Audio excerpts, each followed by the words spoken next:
Board of Supervisors meeting. We have quite a group of guests here this morning, so welcome and thank you for being here. I'm Mark Keown, the chair of the board, and I'll call this February 12th meeting of the board to order. The first item on our agenda is approving our agenda. Make a motion to approve the agenda as presented. I'll second. We have a motion by Supervisor Jorgensen, seconded by Kiefer, to approve the agenda as presented. Those in favor of the motion say aye. Aye. Aye. Motion is carried. The second item is public comment.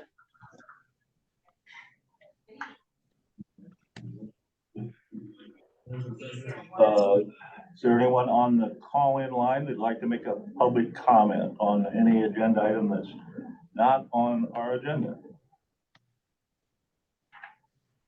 Hearing none, we'll move on to item 3, which is review and action regarding the approval of the February 5th, 2024 Board of Supervisors minutes. I would make a motion to approve the minutes. I thought they were very thorough. Second. Have a motion by Supervisor Keown, seconded by Kiefer, to approve the minutes of the February 5th Board of Supervisors meeting. For discussion.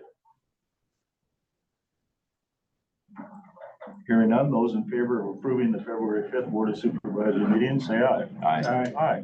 Motion is carried.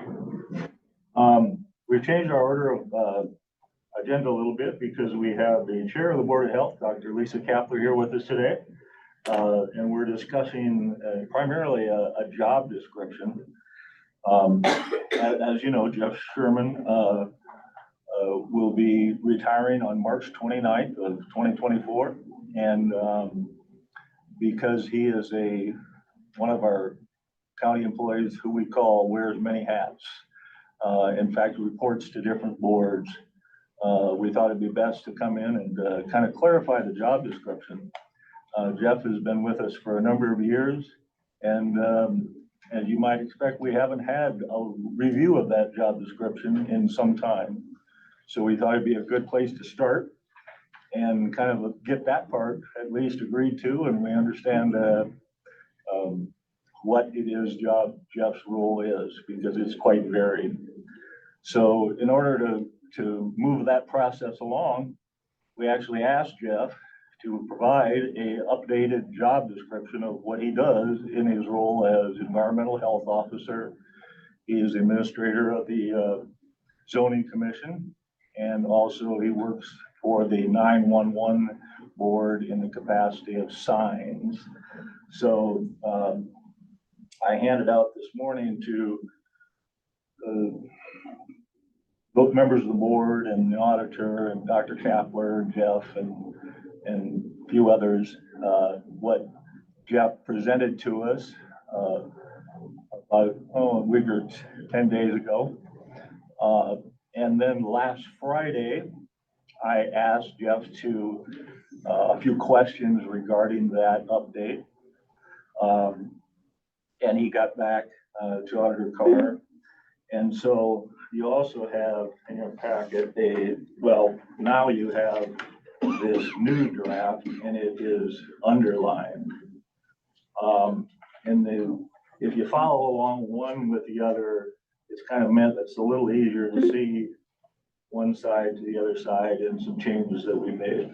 I spent quite a little bit of time working on this new draft, doing some research. Auditor Carr has some input on it, and Jeff does as well, as he responded to those questions. And as we go through this, we'll point out those changes. And so really what we're doing is, because we have different boards, the Board of Health is the primary responsibility for Jeff's role as the environmental health officer, and we are who he reports to regarding zoning.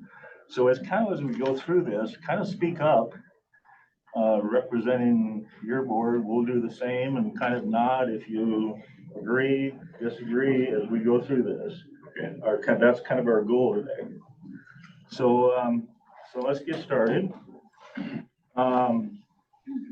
The job title just changed that to try to reflect a little more of the actual responsibilities. It's changed to the environmental health officer, zoning administrator, and 911 signs administrator.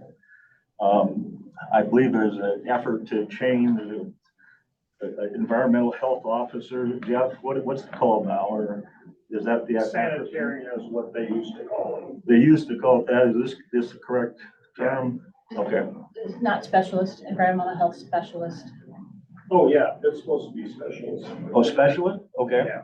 All right. Well, we can change it to environmental health specialist then. Qualifications. One thing that we added, you know, if you look along at this, what we're adding is underlined in red. And we thought that a high school diploma or a general education development, a GED certificate is required for the position. Yes, Chair recognizes Jeff Sherman. One thing I noticed in here, under the National Environmental Health certification, there is no CEHT certification anymore. They've done away with that. But the REHS is not required for this position. Okay, so that, the entire sentence, National Health Environmental Certification, which one, REHS? The REHS is acceptable certification for this position, but it's not required. What is the acronym? Is not required for, by whom? Registered Environmental Health Specialist. So is it not required by It's not required by the state. the state? Okay, all right. Well, we can make that update then as well. I didn't catch that before, so. And so, moving on down to licenses and certification, we just added must have a valid Iowa driver's license and must have or be willing to acquire the Pool and Hot Tub Alliance Certified Pool Operator, CPL certification. When I started researching this, I realized that this National Swim Pool Foundation was disbanded 5 years ago. They're no longer doing it, so we updated it to include what is accurate, which is the Pool and Hot Tub Alliance Certified Pool Operator certification. And we also just kind of clarified some of the language that was in the original draft regarding must attend sanitarium training, basic septic systems, zoning 101 upon being hired. And we asked Jeff to provide, where do you get that training? Who provides it? And he did. And so the job description now reads, must complete new county sanitarium training and basic septic system 101 with Des Moines Area Community College and zoning 101 with Iowa State Extension upon being hired. Did have a question, Jeff. We asked you in those questions, and we added in here certified septic installer certification by Iowa onset. Hey, Jeff, could you come over here and speak so we're a little closer to the phone when you answer, please? It's always an issue regarding, and there are people that are listening, so we appreciate that. So anyone who wants to comment on this, speak clearly and so that we can hear it on this mic. In your draft, it says the certified septic installer would be helpful, but is not required. And so the certified septic installer certification is by the Iowa site on-site water wastewater association. And I asked, do you have one of those now? Yes, I do. That was something when we required the contractors to be certified through this.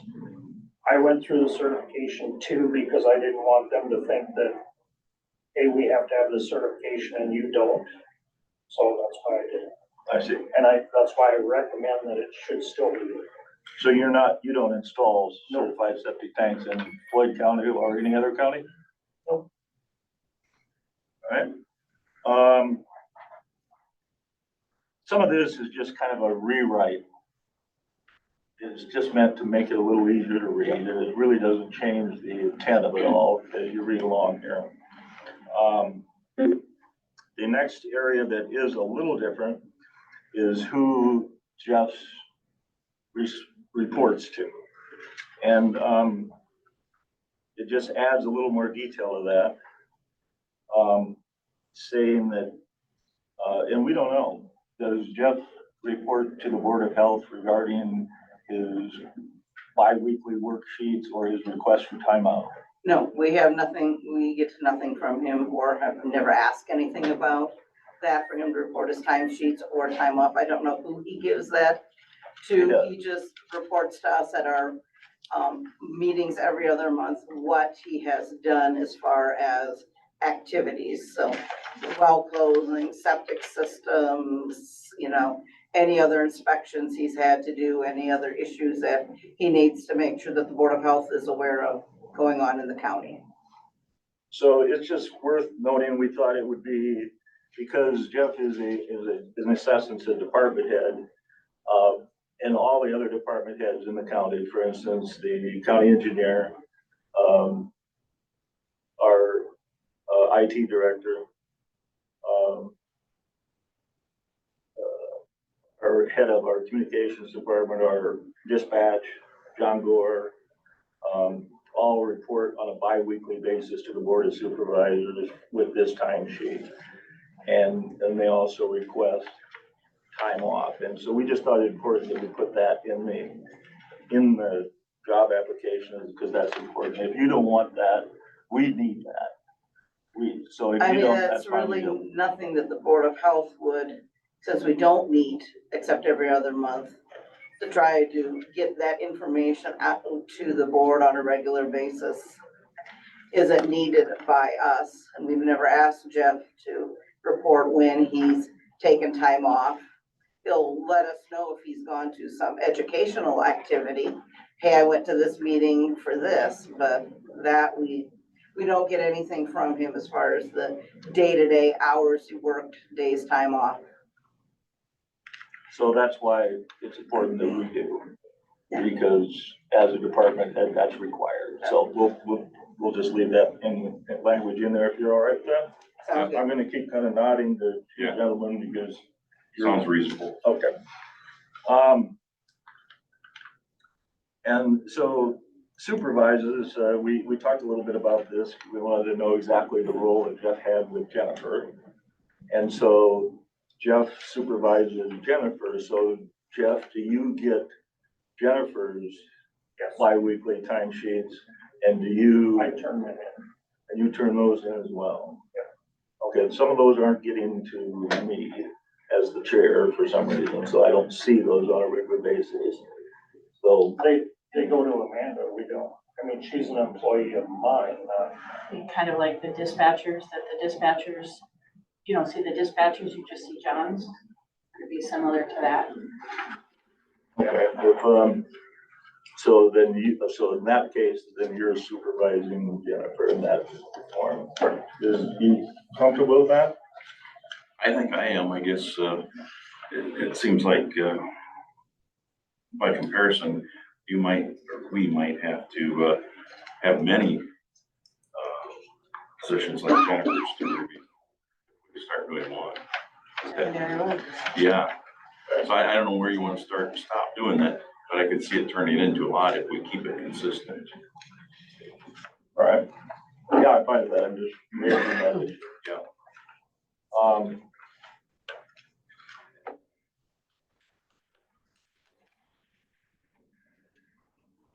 All right, so moving along. Hours of work, after consulting with Auditor Carr, we just added this language in here that it says, because this is a salaried position, it's not an hourly job. This position is an exempt position in accordance with the Fair Labor Standards Act and therefore not eligible for overtime pay or compensatory time. Okay. Clothing, personal protective equipment, just a little bit different on the wording. I don't think it changes anything. You can review that. and let us know if you think it does, but I don't think it really changes any of this language, just a different way of saying it perhaps. Equipment, tools as well. You know, you have a wide variety of things you do, Jeff, and you've got a lot of different type of tools in here.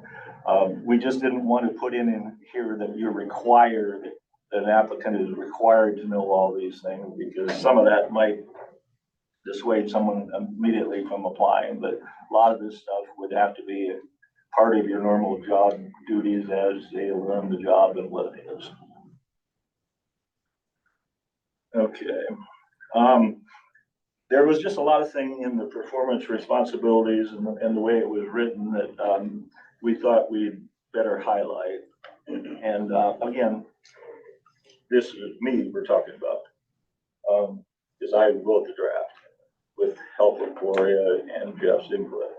But this is my language, just so you know.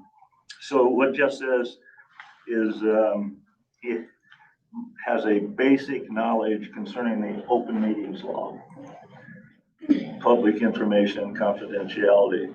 And what I have put in the job description is must have a complete understanding of Iowa Code Chapter 21 and 22, the Iowa Opens Meeting Law, and how agendas, meetings, hearings of the Zoning Commission and the Board of Adjustment are conducted and reported in the minutes. Jeff's duties on the public health side are different because the minutes are drafted by Gail Argus, and so it's a little different. But over here, there's been numerous examples of where the Zoning Commission hasn't actually met the requirements of the open meeting law. And we want to make sure that in the future that you have more than a basic knowledge of that. This is very important to us. I could just go back and want to refer you to the minutes of the meeting that the Zoning Commission had on July 12th.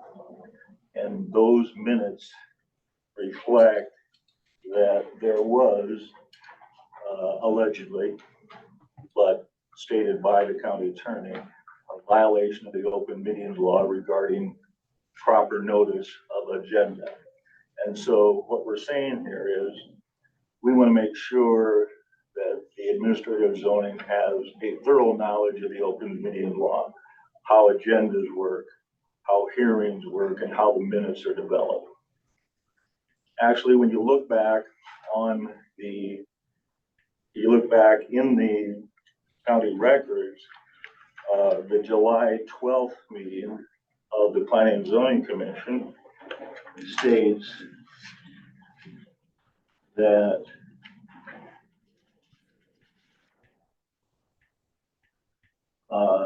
it identifies that there was a discrepancy on whether to require posting an agenda 24 hours prior to a meeting or not. And they continued on with that meeting. Well, unfortunately, that was the meeting in question where there was allegedly, and there was emails from the county attorney stating that in fact an illegal meeting occurred.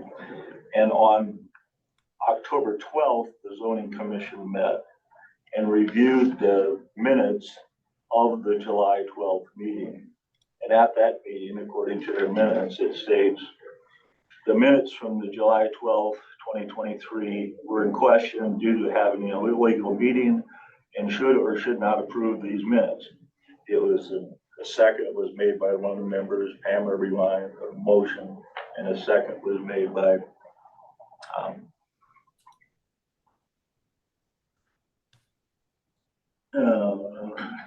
Ben Roddyhouse. And the motion was not to approve the minutes. The motion was to ask the county attorney to ask about approving the minutes on an illegal meeting. There is no record that the January 12th minutes of the Zoning Commission were ever approved. This is a real issue. And we need to clarify that in the future that our administrator is very competent and aware that all minutes of the zoning commission must be made and approved. So that is one of the thinkings behind this section, where it says the agendas, meetings, hearings of the zoning commission and the board adjustment are conducted and reported in minutes. That's our side. Yeah, I agree.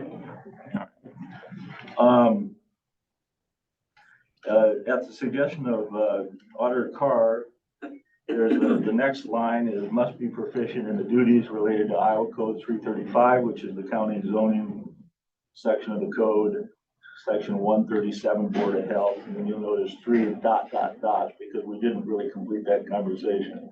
We just want it noted in the job description what it is the applicant is required to know.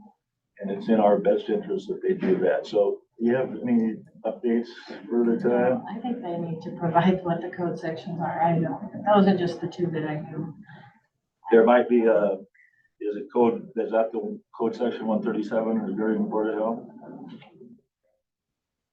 Are you okay with that idea? Mm. All right, thank you. And then moving on, the next one is something, We did yes, put in, Mark, is even the county ordinances that pertain to position. yeah, and something like that. And all the county ordinances that pertain to those sections. That's a good suggestion. You want to draft that up there? I'd really like them to tell me what they are.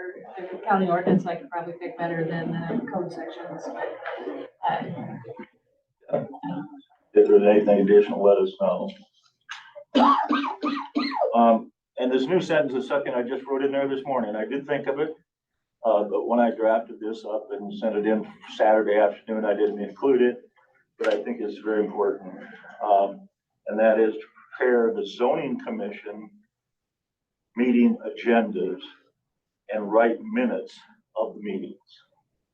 Now, that's not currently the way it's done. It's my understanding that Jennifer prepares those, and we don't have, I know Jeff doesn't write the minutes of the meeting. I think that's pretty important that we do that. We've had issues with the minutes of the zoning commission as well that surround that meeting of the July 12th. And those issues were reflected in the supervisor's minutes. And if you want to go back and look at the supervisor's minutes from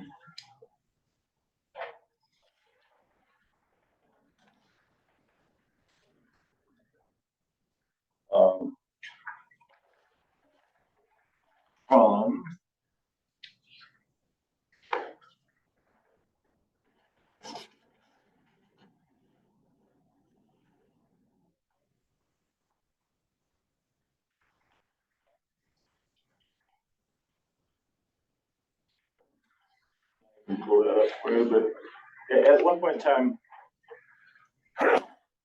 there were minutes that were posted on the county website of that meeting. Those minutes were taken down. Another set of minutes were posted. And it's my understanding those minutes weren't written by Jennifer either. So I think it's best if we have our administrator write the minutes of the meetings.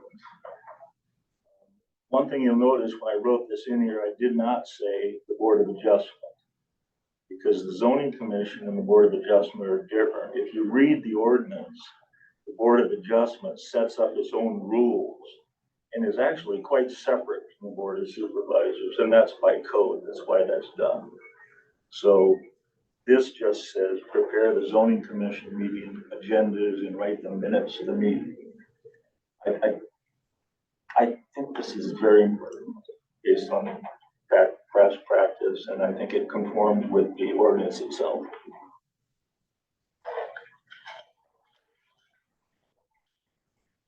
Okay. All right, let's move on to evaluation or performance responsibilities. There were just a number of things that Jeff listed in here, and they're kind of listed on the same side over on this new draft. And I just had a couple of questions, but one of the things that we know is an issue to some people is, and we just added that the sanitarian or the environmental health officer consult with property owners regarding allowable septic systems. And we know that's occurring, but that's important. And perform annual inspection of septic system pumpers licensed to work in the county. It's just makes it a little clearer from one side to the other what the actual job performance is. And then I did have a question, because I didn't realize this, and I understand after talking to Auditor Carr that there is a contract that we perform pool and tattoo inspections for Floyd County and Mitchell County, and is there a contract that is currently about that? Yeah, with the state. We've contracted with the state to do. And so is that Mitchell County. something we want to continue or will continue? I mean, our contract is good for 2 more years, I think.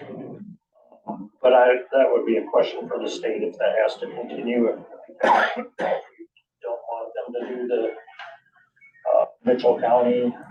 But at the time when I took that on, their sanitarian was leaving. And they didn't have anybody in there, and the state had asked me if I was interested in doing it. They got like, what is there, 4 pools up there that I do inspections on.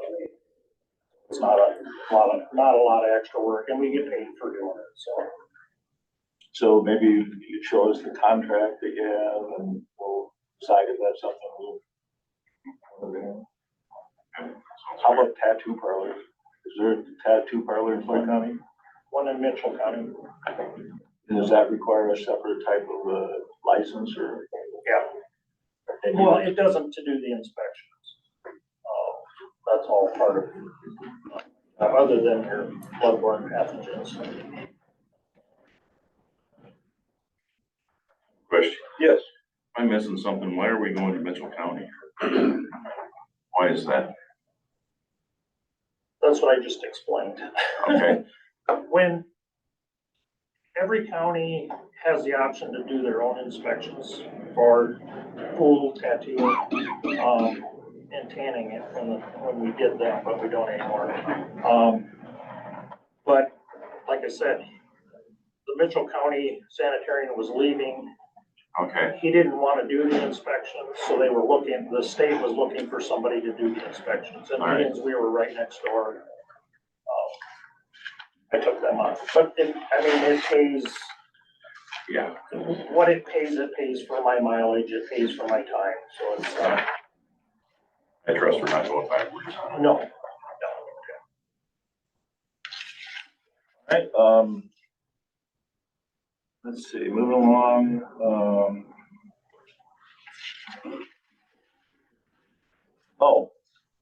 this is an issue that came up, at the November meeting of the Board of Health.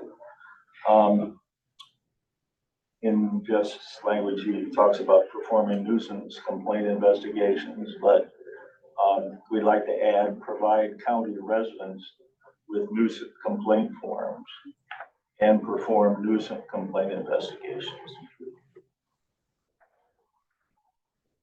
Doesn't it say we have to have 3? The next one is just a new addition, but it is, you wouldn't think I need to have this in there, but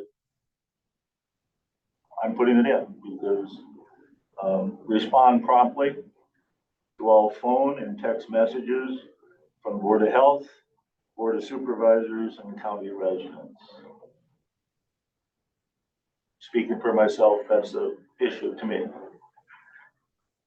I know it was raised at previous meetings with the Board of Health that was an issue with at least one county resident. So I think Supervisor Kiefer, you've mentioned in the past that has been an issue with you as well. Promptly is a very subjective word. It suggests like within 24 hours. That might be better than putting promptly. Promptly to some people mean 5 seconds after this message is given, I want a response. Some people may be promptly accepting of 24 hours. So I would think it would be better put respond within 24 hours.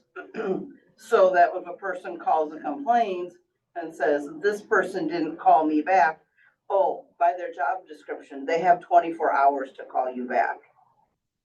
I'm on call for the hospital. I am required.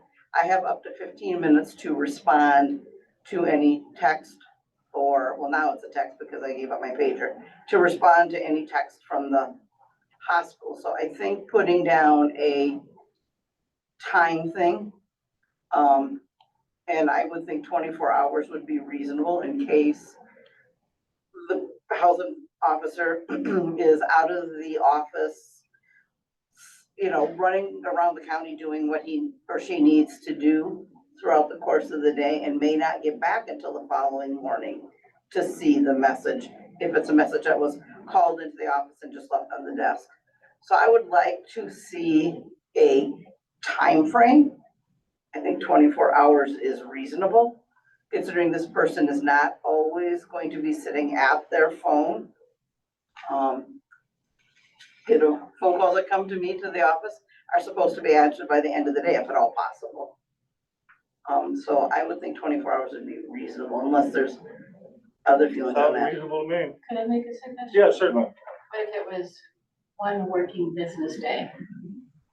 Because I don't think they necessarily should have to respond on a weekend unless it is an emergency. Or I if they're on agree. vacation for a week. That sounds better, Gloria, but I think putting a time frame in, because like I said, you put promptly down, that's gonna lead to a whole people interpreting that differently. So, but yes, one business working day, because in case they call it 4:55 on a Friday afternoon. I would agree with all that. I was actually gonna suggest the business day too, but glad Gloria did. Sounds reasonable to me. All right.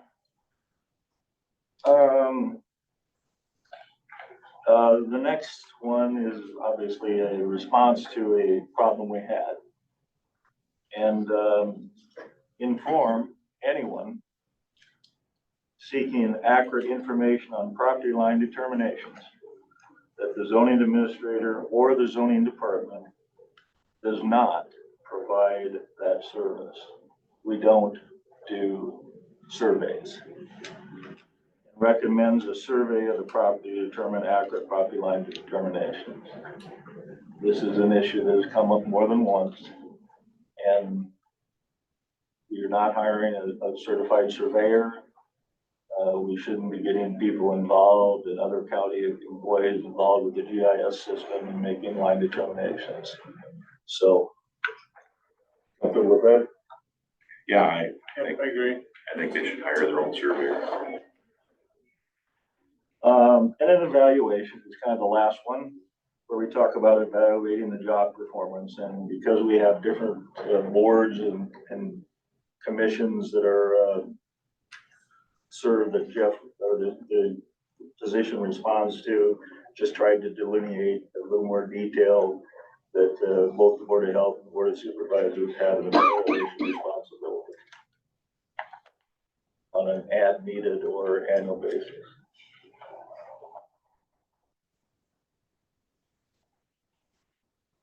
I didn't know exactly, and I talked to Auditor Carr about it, because the signs part is such a small part of this job description. I don't know if the review or annual review of the signs position is something that goes to the 911 board or not really. It comes to the supervisors, so I didn't know what to, so we just can delete that.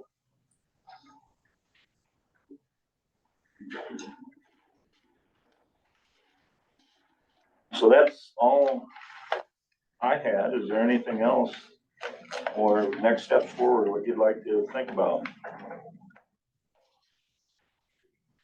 I think we've gone over the job descriptions.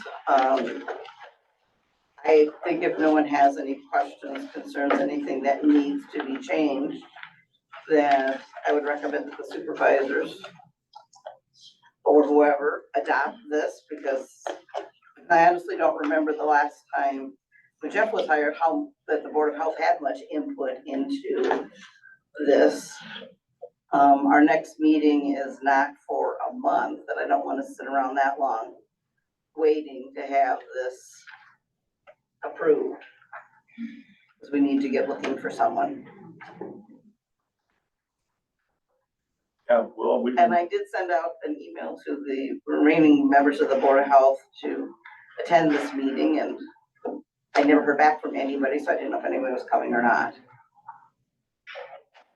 so we can make the changes that have been kind of agreed to and added language and take that up at likely our next meeting.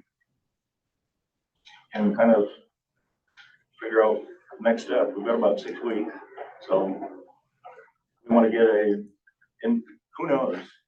One update on this. I had thought we were going to have a contract from NIACOG to discuss at this meeting, because NIACOG has offered to provide services for a zoning administrator on an as-needed basis. Currently, we're obviously undergoing this major revision of our county zoning ordinance for wind turbines and battery storage. But they will provide additional services on a as-needed basis, and in fact, they did. When we take up that issue later on about the location of the communication tower, John Robbins has provided a long analysis of what would a proper procedure be on how locating that. So, so that's an option that's going to come available, and we will have for the zoning part. But I would suggest we kind of put this out as is, all these different groups together, and see what. See if we get any applicants. So, That'd be good. Is there anything else you guys need from me? I guess not.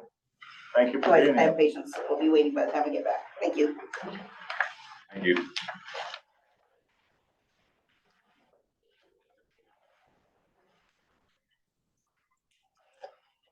All right. The next item, item 5, review action regarding the approval of claims. I looked at the claims, I didn't see anything that seemed out of the ordinary. I'll make a motion to approve the claims. I'll second the motion. It's been moved by Supervisor Kiefer, seconded by Jorgensen, to approve the claims as presented. Discussion. I did note one thing in the claims. I wonder, just kind of an informational thing, but occasionally the sheriff's office does kind of not really a sting operation, but we want to ensure that you know, that we don't have youth in Floyd County that are buying cigarettes illegally. And so there was a note in there for a gentleman who was actually sent out and was paid, I believe, $120 to go out and attempt to buy cigarettes at various locations. And so that was what that claim was for. And then it's like, you know, do you have a proof of your date of birth? I know, you know, everyone's required to show a date of birth when you purchase alcohol. So it's just another means of trying to keep cigarettes out of the hands of youth. County. They do the same thing for alcohol occasionally too. Yes, they do. I don't want to call it a sting operation, but it's an operation to ensure that the laws are being complied with. Other than that, I as well thought the claims were in order. So those in favor of the motion to approve the claims as presented, say aye. Aye. Aye. Motion is carried.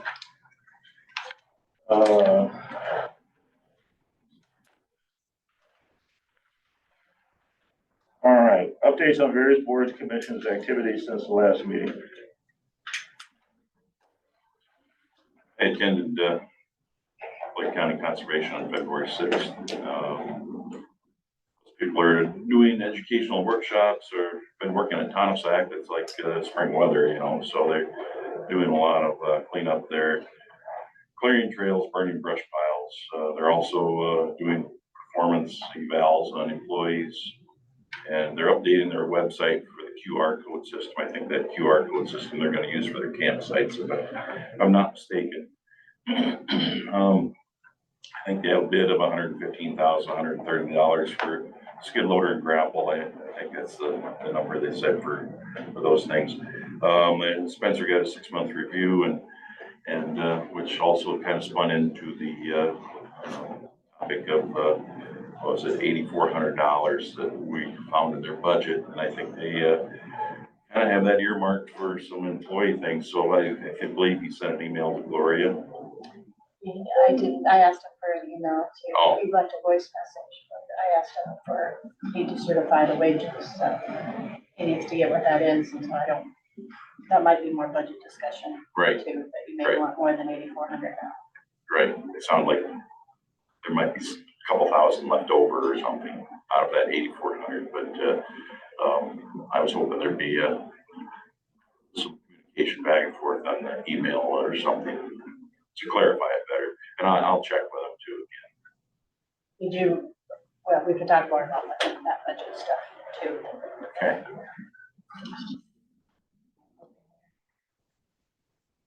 That's all. Good. Okay, I'm at, had a 9/11 update meeting with, Ben and Jason, with Motorola. I attended the ISAC State Supervisor meeting in Des Moines, and probably the most interesting meeting I had was with Tony Halstead and Tim Fox. Hoover's Hatchery is planning to build a site at Rudd for what they call a backyard poultry adventure. And they've got sponsorships from Cargill and Purina to do that. And they'll be doing it on the old school property. It's a very interesting project, and it's going to be not a factory setting, but a learning center, what I like to call it, open to the public. It'll be owned and managed by the city, but Hoover's Hatchery is building it.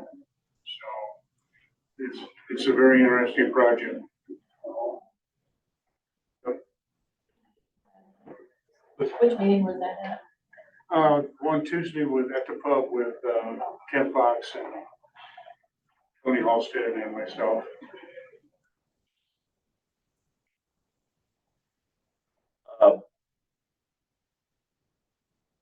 I just, I didn't have any official meetings on behalf of the county, but I did work on some of the issues that are on our agenda for today.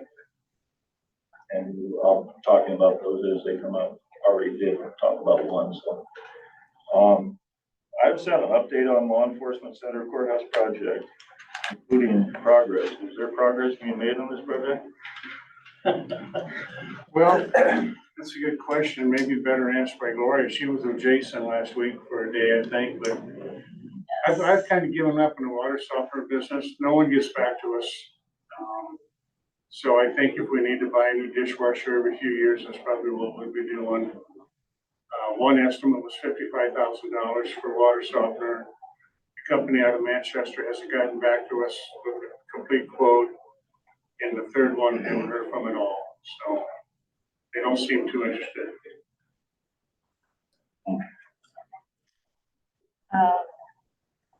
Jason did stop in on Wednesday, I believe it was, and they're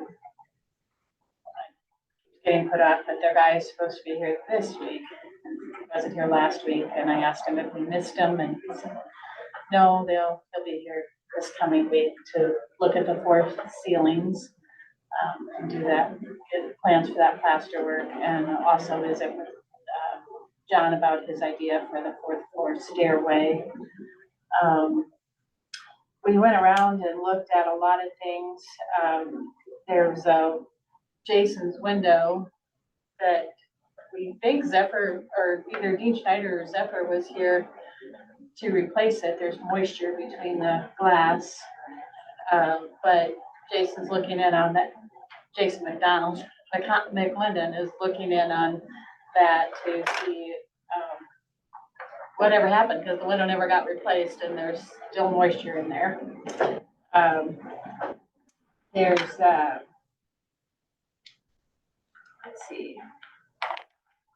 I think that's probably about, I think that's probably all I have from Jason is, we went around to different areas with, at the department head meeting last week, there were a few departments that complained about the thermostats not working properly. So Jason is gonna look into that.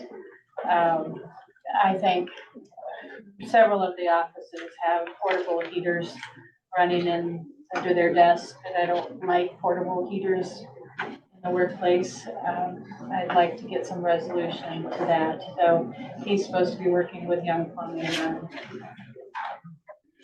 Boilers aren't generating enough heat, or I think, it's not getting to the right places, or?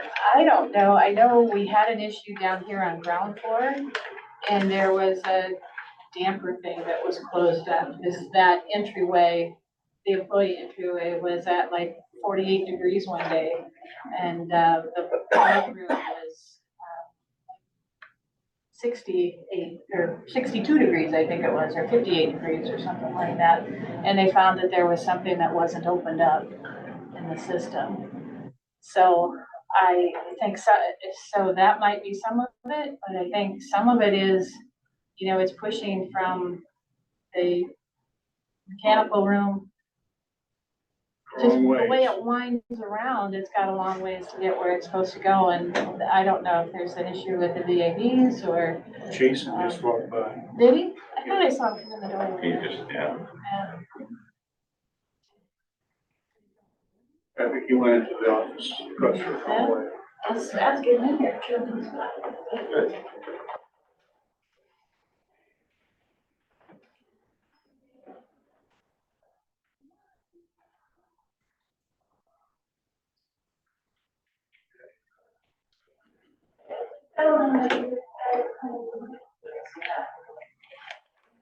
Okay. So we're just on the agenda item on what's going on with law enforcement center project. Well, you said this week you're bringing someone in. This is your guy. Yep. For that. Yep. And then don't forget the idea for fourth floor stairwell. So. Yep. We were talking about heating system. I told you how there, even the clerk of court's office had issues. Right. So one of the things we were going to check into is we have offices said, one office that said about 3 o'clock, things start cooling down. And there's a setting that end of day and before work that things, you know, slow down. So, you know. Because of the setback mode for the Yeah. evening temperature. And so what I think is happening is it's too early in the day. And so what happens is it starts wanting to be at that temperature at a specific time. So the system learns over time, okay, it takes an hour and a half to get to where it needs to be. So it starts cooling off to be at that temperature at that specific time. So I was gonna look at the control system, see if we can extend that timeline beyond it, so it actually starts cooling down after work hours rather than during. And the same thing with the morning, to start heating up earlier before people arrive in the building, which the system uses hot water anyway to temper the spaces, so you're already creating with the boiler. So actually keeping the building at a more stable temperature would probably end up saving you money over time, rather than trying to come on all at once, too, because this building being stone really needs a chance to stabilize the temperature, because of how that stone really carries heat and cold. Brick building is not very conducive to Texas. And then other things we talked about is the window in Jason's emergency management room. You're gonna check with Seth or Zephyr. Dean Snyder to get their person. I'm gonna have Cody look at it too while we're here because And then the door over here has a gap. looked at it this morning. I think the frame is out square, so I have to do some adjustment on that. Door, when we had that blizzard-like conditions, there was a drift inside the door. And you can see when you look at the door that it's, capped. Anything else we've got going on? The doors that were bent and the LEC should be showing up tomorrow. And then you're also looking into the button for the, Yep, I reached out Shares. to communication elevator about that, so I hear something back from them, we'll see where I can get that installed. the sheriff's, they should be able to just push a button to allow someone in that back area. And it's a, They have to come out now and open the door, right? Just yes. the atrium into the LEC. Yeah, and it's got they have the, Hardware. electronics, the hardware in the door to do it, they just don't have the button Right. to hook it up to. Anything else? I think that we went over last week. Thanks, Jason. Yeah, no problem. Cody will be here until 11, if he's still here, it might be able to DHS till 11:30 if you want to work on that laptop. Okay. All right, anything further on this item? Nothing? All right, good. Okay, item 8, review and action regarding the Floyd County Emergency Medical Services Advisory Council membership and next steps for the council. Originally, when I sent the draft agenda to Auditor Carr, we had discussion regarding this item. But on Thursday afternoon, I got a call from Patrick Lumley, and we had a good visit about steps forward. And so I changed the discussion to review and act. And Pat's here today, and I'll ask him to comment after I just make some opening remarks regarding this. We discussed the issues that came up during last week's discussion, where we talked about the resignations of Patrick Lumley and Don Stout from the council, some comments that were made by some of the new council members at that meeting, and made by Supervisor Jorgensen as well. And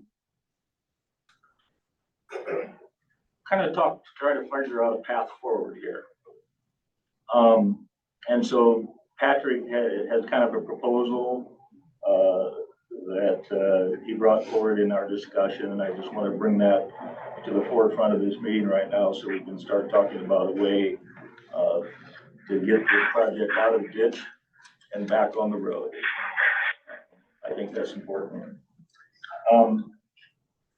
Patrick offered to come back to the council. Many of the council members suggested that would be a needed step. And he suggested that he would do so. Is there any qualifications to that? And Patrick said he was adamant, I believe was the word, that there be non-voting and voting members of that council. Now, I see nothing in the code of Iowa that would actually allow in effect, the chair of the advisory council to state that to determine who is voting and non-voting. And I don't even really see anything in the minutes of the meeting that they've had to date where they took action to that. So in essence, if Patrick and Don Stout came back, they want to come back as voting members. Currently, there are voting members are Don Stout, Donette Willis, Dave Lute, and Jeff Sterling. And as Patrick will tell us, that those are the providers of the service. So that's his reasoning for that. You know, I wanted to talk a little bit about to some of the other people who would then not be voting members, but would be serving on that committee to see what they thought of that idea. So I did call up, first of all, I called up Dawn and visited with her, and she's willing to come back in that capacity. Dawn's in kind of a unique situation because she is a representative of AMR.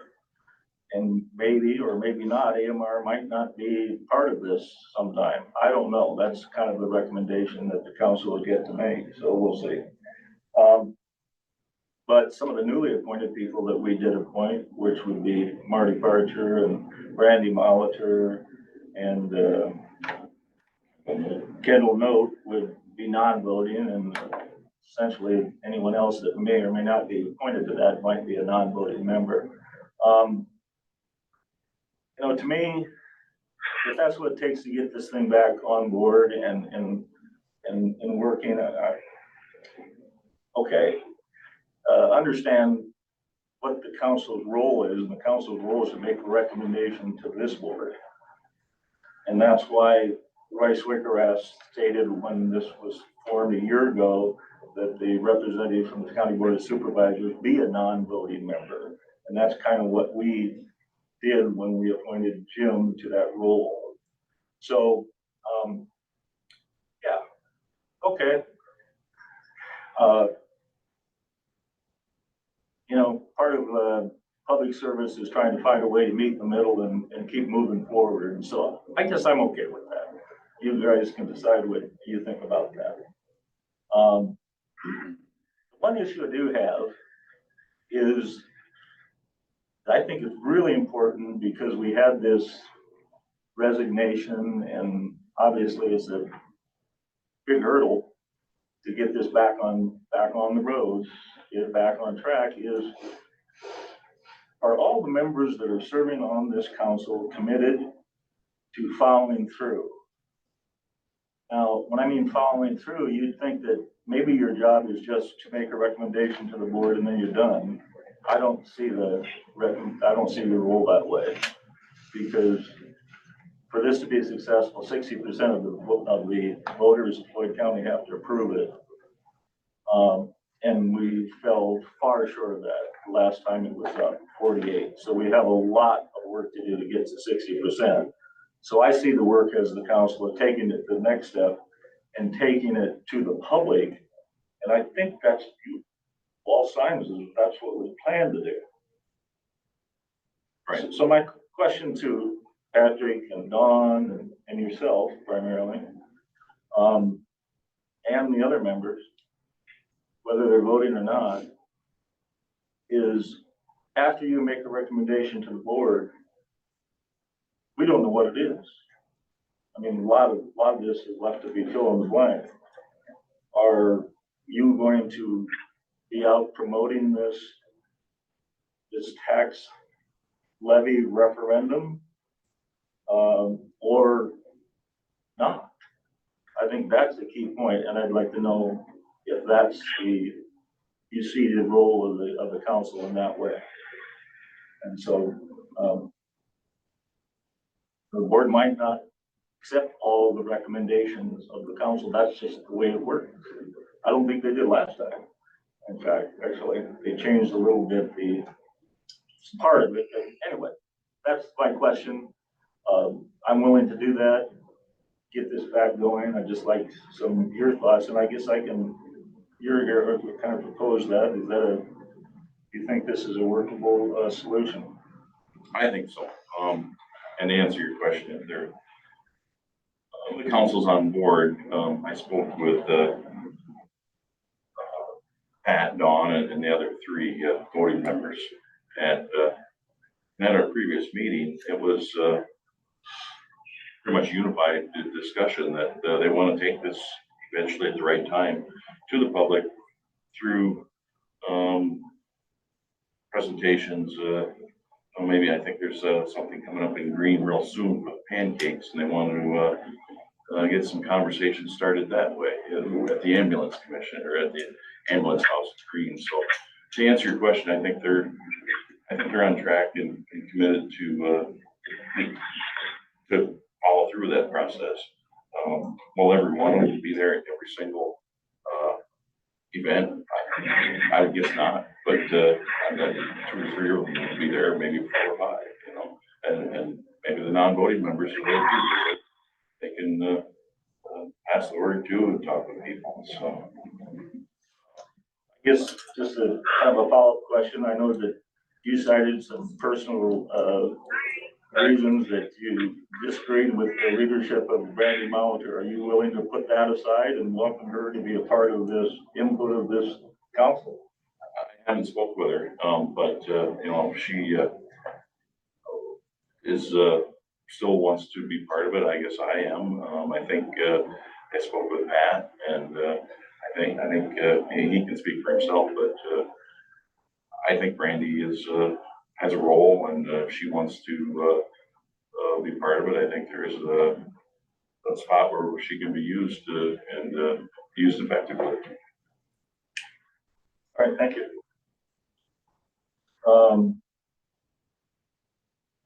Patrick, we've mentioned your name here a couple of times. I'm glad you're here. Thank you for attending. Chairman, thank you for the opportunity to talk about this issue. So I was, as you mentioned, I was very adamant about on my application. There's a section in there, notes to the supervisor on my application. I was very adamant about the composition of the board. A lot of it has to do with the feedback, pushback from the first initiative. What role does a nonprofit organization hold in this? As you mentioned, the EMS Advisory Council per Iowa Code Chapter 422, Section D, we provide recommendations via formal report to the Board of Supervisors that would include the cost of a yearly cost to provide EMS services countywide, the duration of the tax levy, and then also to utilize property tax or local option income surtax. That's really what we are here. We do work closely with the Ambulance Commission. We need their input to the process that's going to include the costs. I've asked at the last Ambulance Commission to make sure that the agencies that provide services countywide, that would include Marble Rock, North Springs, Green, also be factored into the recommendation that the Ambulance Commission is going to be providing going forward. I believe we've been, since we stood up, I think we've been very transparent in what our work has been to date. Our agendas and our minutes reflect that. You are correct. We did have discussion on 2 previous EMS advisory councils regarding participation. We do need participation. But my view is different from a voting and a non-voting standpoint. When I'm looking at the costs, the duration of the tax levy, and property tax, local option consent, I'm looking for feedback from those that provide the service or pay the bill. Right now, the county pays half the bill, the city pays half the bill. AMR provides a service, Marble Rock provides a service, North Springs provides a service, and Nashville provides a service. That was my intent on making sure that those folks had a say in the recommendation that goes forward to the Board of Supervisors. We still feel that way today. Also, to your point, yes, we had a lot of discussion. One of our first meetings, and Supervisor Kiefer attended, we actually reached out to 2 of the counties that had the EMS tax levy passed, and that was to obtain some lessons learned insight. How we did the first initiative to how we would do the second initiative. I think we actually gained a lot from that. I probably have gained the most insights to ways to improve our approach was from Ida County. They have a deputy sheriff there that's leading the efforts. Had very numerous phone calls with them, kind of just picking brains, but the consensus was we do need to have more of a social media output to educate and communicate to the public. And to your point, all of us are on board that this board is a little bit unique compared to other boards, where it's not just providing the recommendation to the Board of Supervisors. It's the 100, 200, probably collectively, it's gonna be 300 to 400 hours of promoting the EMS tax levy. When I mean promoting, I mean educating and communicating to the public. So when the voter goes to the ballot, whatever it may be, by the Board of Supervisors, and we did make a suggestion earlier on that, but to get out there and do that and to find ways we didn't do that before.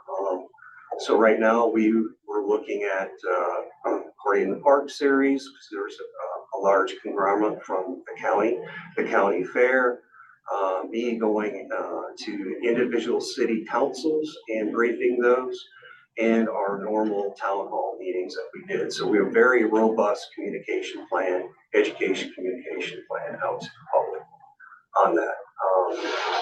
With that, so I knew there was a question here about, you know, September ballot or a November ballot. There's pros and cons to either one. There's a cost up front. You can look at it a couple different ways. There's a cost up front, or there's a bigger cost on the backside. So that's what we need. What's outstanding for the EMS Advisory Council right now is our narrative. What is our narrative going forward to the public? And I can tell you right now, from the city side, it's very dark from an EMS perspective. So if you look at the history of this, the county and the city was splitting $200,000 annual bill for EMS services countywide. Plus you had to add in all of the other existing entities within the EMS system in Floyd County. Fast forward a year, now that jumps up to $425,000 then per the current contract. What is it 3 years from now? Is it $600,000? Is it $800,000? The ambulance commission is still looking at, is it more feasible to continue to go with AMR, or is it to go with public service? You know, if you're a non-public entity, or excuse me, a non-profit, then the government does subside you, but it doesn't subside you 100%. So from what I can gather from the ambulance commission, they're hoping, you know, at the end of the day, you hope you break even. Or you're going to have to take additional funds out of the general funds. From my purview, I guess my question to the Board of Supervisors is, where do you see EMS a year from now, 5 years from now, and the price tag is $600,000, $800,000, you know, is it, you know, and they're still crunching numbers from a public one, but you know, I think the last thing was about a $17,000 split. There's not really a lot to gain by going, there's a whole lot of investment if you go public, or do you maintain the current contract with the AMR? I mean, there's a lot of different things to consider here, but from my perspective, I'd like to know what your viewpoint is from EMS countywide. And that's not only just AMR, but it's all the other entities that are represented here. And I will mention the board, I would love to have Marble Rock. I know Mr. Chambers is here. They're adamant not sitting this one out, but you know, I would enjoy having, you know, a representation, but I do respect their decision not to. But at the same time, that's where I'm at, and you know, it's about what it's going to cost going ahead, and there's still a lot of better variables that still need to be determined. So that's my question to you: is where do you see that coming from, especially when the bill gets, you know, astronomical? Thank you. I think we can answer that question. The agenda item we're talking about now is membership of the council and getting people reappointed, and we will certainly address that issue that you talked about, where we see EMS in 5 years from now. We're talking about getting the EMS Advisory Council back on board. I'm amendable right now. So that's our issue of today. So so would you I know, would you welcome back Randy Molitor to be an active part of this committee? He sent some more information about her past, and she certainly has a rather long and past on it. So, is that something that you'd be willing to, work with? Yes. Thank I would like to clarify though, I did reach out to her. I did have a pretty lengthy conversation the same day I had the conversation with you. I see the representation to me is from the EMS Advisory Council. She does have good EMS background. I'm not disclaiming that. What the unknown side is when you go forth and you try to educate the public and communicate to the public, there's a cost of generating flyers and pamphlets and all that. And there are some entities out there that would like to contribute to that. I've reached out to the Department of Ethics. The Iowa Department of Ethics have had some emails with them, and I need to confer with the county attorney, but it looks like we could have those funds deposited in the EMS association, and their paperwork is up to date. One of the big things, like I mentioned earlier, is we do need a bigger footprint from social media. Not everybody listens to the radio, not everybody reads the newspaper. A lot of generations, rely on social media to formulate their input or receive their input. As the EMS Advisory Council, that is one thing that we would look to her to assist in, because, like here, all of us have day jobs and we're racking up a lot of hours off duty time or off work time trying to make this work. So I would welcome her. I welcome Kendall Milton and Marty Parcher as the non-voting members, but I go back to my original view of my view of what constitutes who's going to be voting and why. That's my big points. Here, as Supervisor Keith, Patrick, how many voting members would there be out of the 8? 5 or? 5. 5, okay. And again, I'd love to have Marble Rock on board. I respect the reason why they're not there, but to me, that would be one I would like to have, because, like to have their representation of the council. We don't have it, but I do understand why. Thank you. I did as well speak to Brandy Malter about this voting, non-voting. A non-issue to her, basically. The way I see this, if we have a split vote of 8 members, 4 or 3, this thing isn't gonna fly anyway. I think we have to have a unified group. And if that group of 7 or 8 people or 4 or 5 people can't come up with a common message, it's not gonna pass. So that's not the biggest worry to me. Anything else make a motion? Perhaps the motion is in order, and then see if it gets seconded, and we'll further discuss it. I'll move to essentially reappoint Patrick Lumley and Dawn Stout to the Floyd County Emergency Medical Services Advisory Council, and allow the council to decide who the voting and non-voting members are in their recommendation to the Board of Supervisors. I'll second that motion.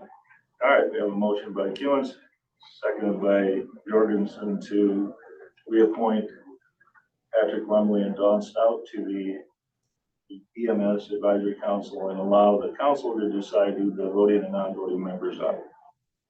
Discussion. Chair recognizes Gordon Bogie. Yeah, thank you. These people took time to write a letter of resignation and present it to this board. And they took that time and they thought this through. So to overturn them resignations, I think is quite significant, because when they wrote them letters, they didn't want no more part of being on that committee. Now, all of a sudden, everybody can look backwards and say, oh, maybe I shouldn't have done that. But at the time, they were serious about not being a team player on this committee. And I don't know about turning over their resignations should be taken lightly.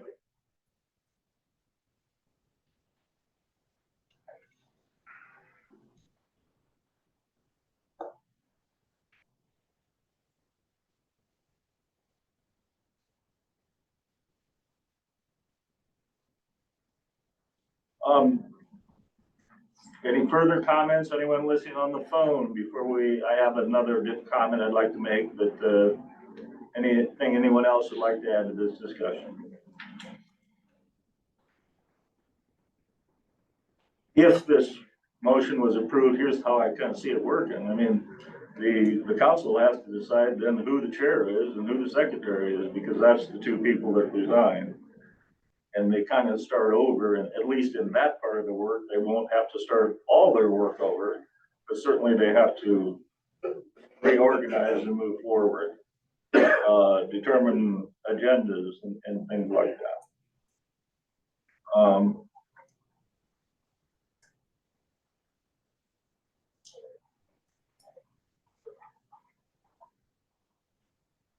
Anything else anyone would like to add prior to calling for a vote?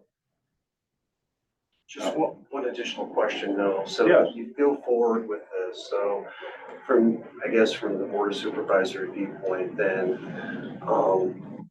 Jim Jorgensen as the Board of Supervisor rep would have to submit the agenda because in fact, there is no board.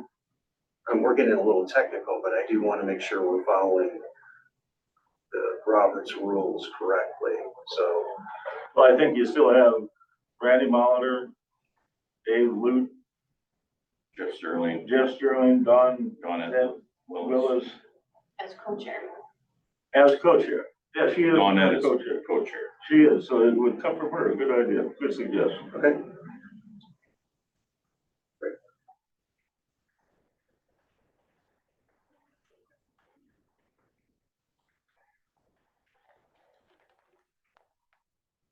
I guess I do have one more question. Mark?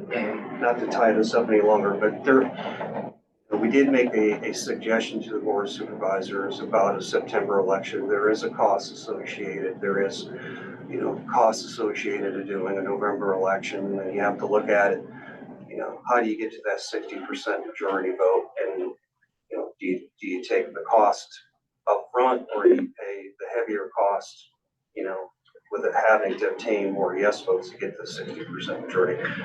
As an advisory council, the reason we made that suggestion, and it was only a suggestion, was not a formal recommendation, and we gave that to Supervisor Jorgensen, is we do need a timeline to drive to.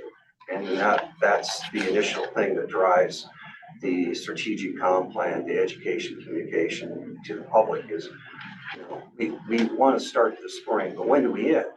And then more importantly, the ballot language that needs to be given to Gloria 60 days prior to, is it September or November? So those dates help drive what that advisory council is going to do. So we do need some clarification at some point on September, or the consensus is November. And I just need to know what day we're driving to. And we did think long and hard about it. And just need the direction you'd like to go with it. I read your minutes from November 21st where you addressed that issue at a meeting. It says consensus among the council members would be a September special election to which the EMS tax levy vote would stand on its own merits. A formal recommendation will be on the agenda for the January 2024 meeting. And on the January 11th, 2024 meeting,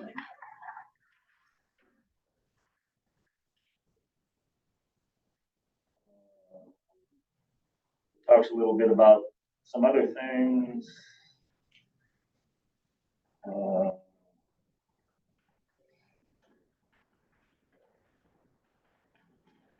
I don't see if it was a formal recommendation or a suggestion or not. So on one side, until we get a formal recommendation, it's a little respond to your recommendation. If you're asking for personal opinion, that's another matter. I can certainly tell you how I feel about it today, but I'm just one person here. Okay, And we so really haven't received a recommendation. from just the so board. I'm clear, you are looking for a recommendation from? Yes. Okay. There certainly are reasons that, I know the council has cited in past meetings about that date. And I think what's probably is most important is, like you mentioned, Auditor Carr you have to have the actual recommendation and the initiative on the ballot, the language presented to the auditor 60 days before the vote. So you're talking about, this is September, what date in September is it? We're talking June, by the end of June? Yeah, I think there's a July date. Yeah. So we're talking about Or a September. July date for the September election. I'd also kind of weigh that into discussion as an additional point, whether it should be in September or November. Seems to me that you have an awful lot of work to do to get to a recommendation, because it seems to me you've got kind of a slideshow you're gonna go out to the public with, but reading your minutes, it sounds like you might ask for a 75% per thousand valuation, although that's not final. Correct. But you really don't have an idea of what you're going to use it for, because you haven't received a firm indication from the ambulance board what the cost to provide a complete ambulance service are. So I think you have an awful lot of work to do to get to that point. You are absolutely correct. A lot of it is contingent upon the output of the ambulance commission and the numbers and type of service going forward. That feeds into our overall plan, but that's like we've discussed. That's one part of what the EMS Advisory Council is, those recommendations and having a timeline to make sure the auditor has the sample ballot question, which would come before you guys as well, to endorse. And we've learned that the last ballot was, in all essence, written in bond language. Very hard for the average constituent within Floyd County to understand what they're voting for. That was one of the things we reached out to several counties and have samples on. And Cedar County, as we discussed in the ambulance commission meeting, was very generic, very easy to understand, and still met the criteria outlined in Iowa Code Chapter 422. What has to be on the ballot is the amount and the type of tax and the duration. So those three things, but that's all part of the recommendation the advisory council has to give to the board of supervisors. Just to get a little more specific, I think we already have a representative on the council. That's Supervisor Jorgensen, and to address that particular issue that you brought up, I think it would be proper if the board of supervisors put it on our agenda to discuss it, instead of discussing it today in the context of new membership on the committee. So I think you can look forward to us putting that on an agenda item and let you know if we prefer a September board or a November election. I think you can look forward to that as being on our agenda.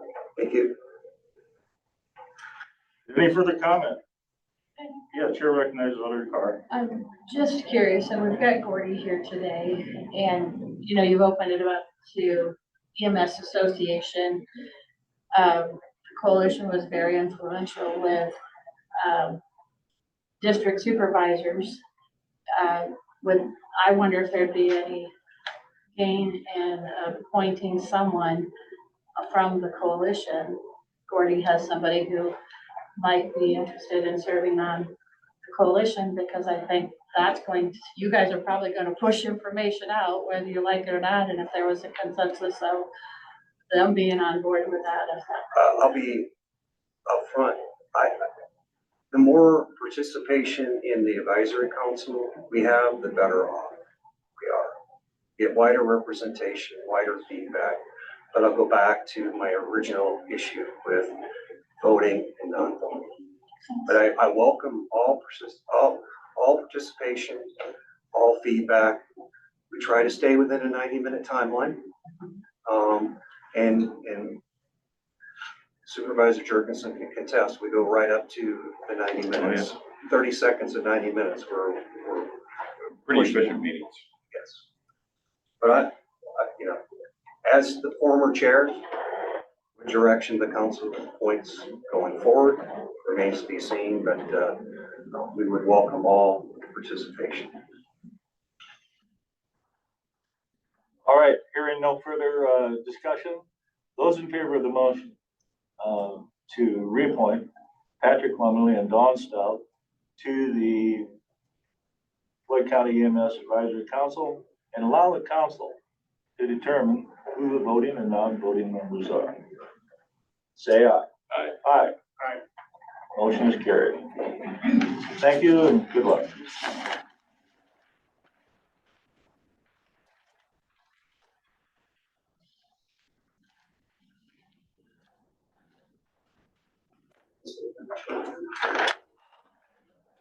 All right, next item, communications tower project.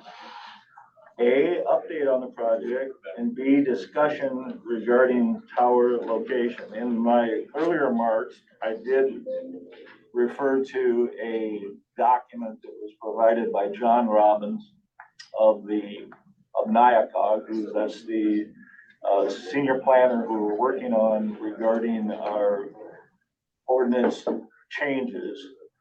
And at the meeting we had in Rockford at the Fossil Bird Park, we were presented with a diagram and an application for a zoning variance.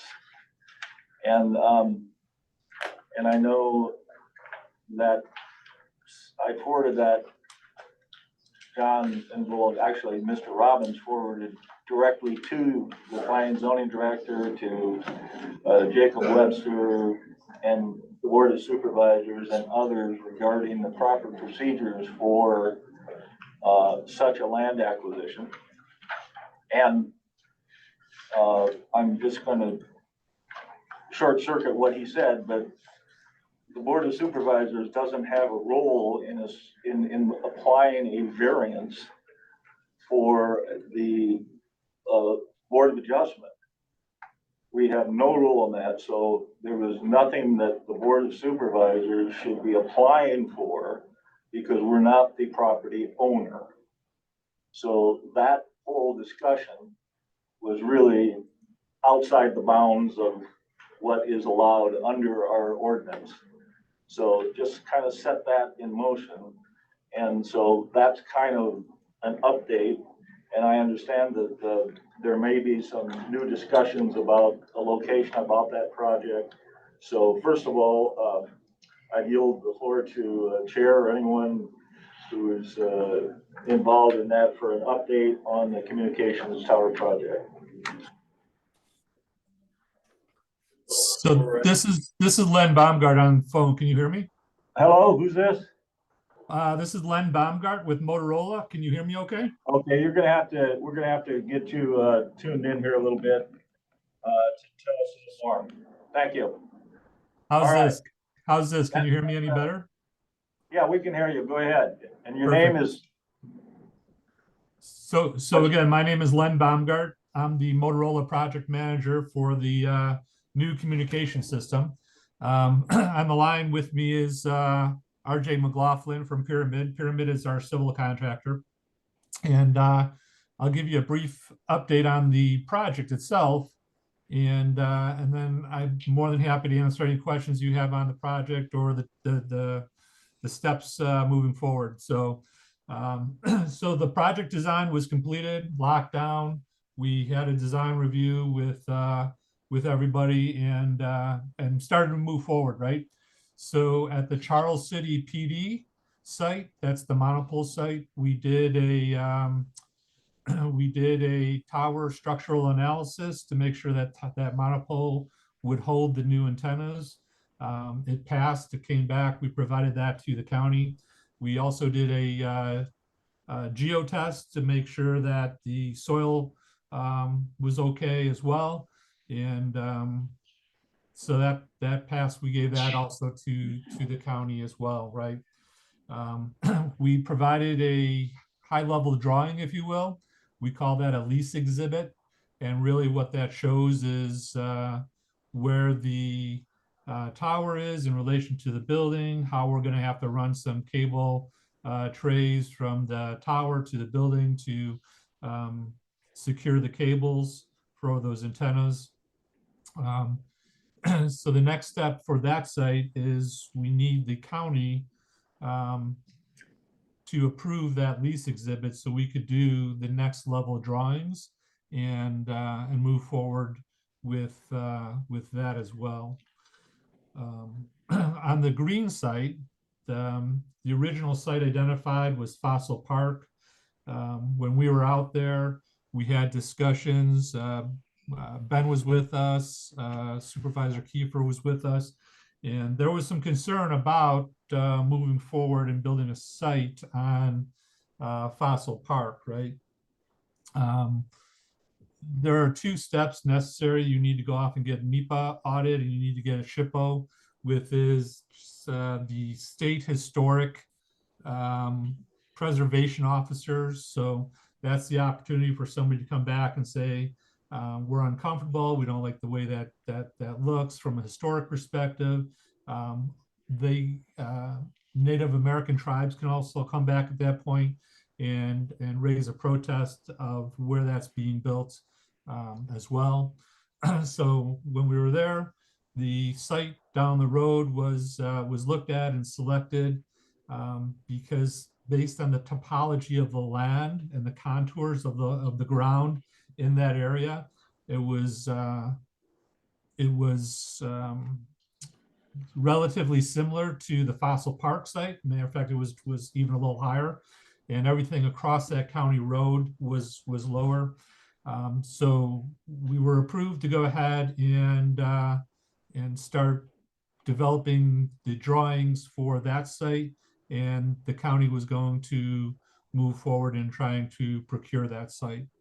So far, we've done some drawings, provided that lease exhibit also to the county for approval, at which case, once approved, we'll also go and start the next level of more detailed construction drawings and start the permitting process of the NEPA and the SHPO to make sure everybody's comfortable with that site construction and where that tower is going to be located. As far as equipment goes, we have ordered everything, the shelter, the tower, all the infrastructure, which would be the fixed end equipment that's going to reside in the new shelter. It's going to reside in the radio room over at the Charles City Police Department. And it's also going to reside in the county building in the dispatch room. So all that equipment's been ordered. Some of it has started to ship. And for the most part, the equipment that has shipped are the mobiles and portables. We've got a line of sight, if you will, for the infrastructure equipment to ship. Right now, we're hearing the end of March coming out of the factories. And the tower and the shelter, we're hearing back from those manufacturers that looks like it's lining up for a June timeframe. But of course, there'll need to be some civil construction taking place before we can go ahead and actually bring that material on site. So right now, from a project perspective, we're moving forward, and there are 2 lease exhibits in front of Floyd County that we need authorization or approval on, so we can continue on with the next step of the project.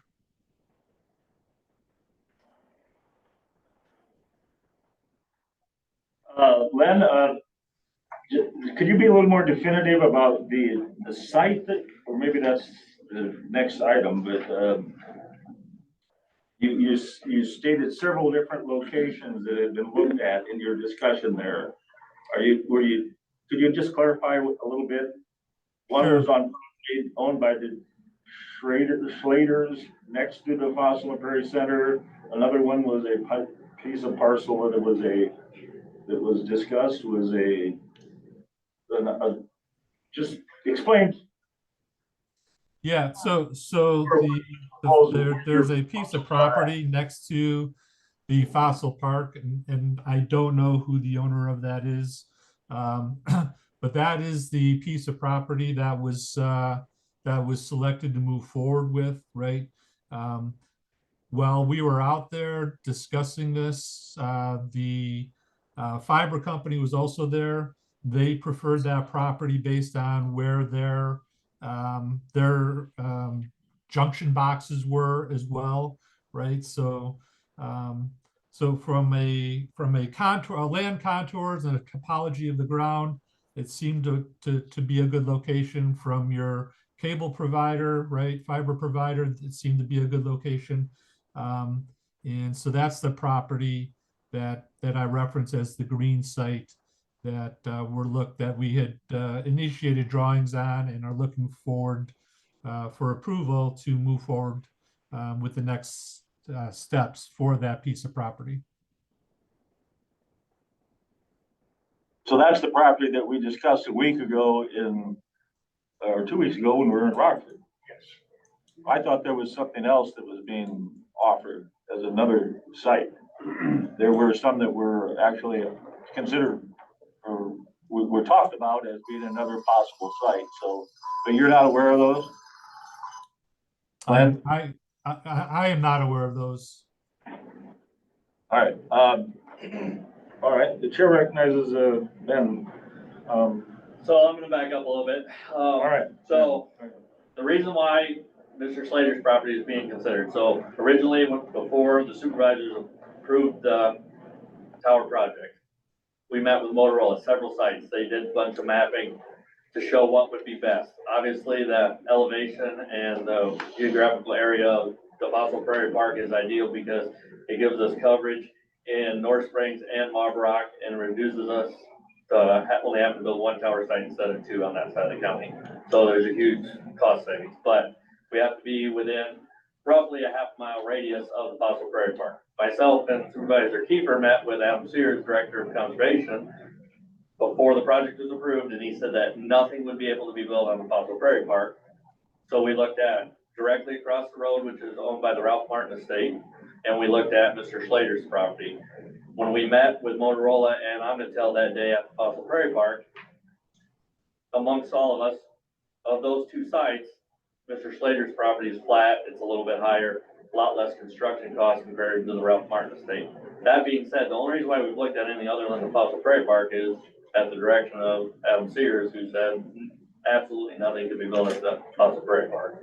If that's different now, then we should be looking at that as an option, because again, it's gonna save the county money, and we don't have to deal with zoning issues, potentially don't have to deal with zoning issues and stuff. So the only reason why we've looked at anything other than Fossil Prairie Park is because we were told that Fossil Prairie Park was essentially a no build and we wouldn't be able to do anything there, so. Supervisor Kiefer? That's correct. Adam made it clear that day that we were out there that because the state reserve couldn't disrupt the ground, but not all of that property is in the state reserve designation. And, personally, I think the Fossil Park makes the most sense if we can find a location to do it. We already own the property. And like Ben said, there's some zoning issues that we could avoid.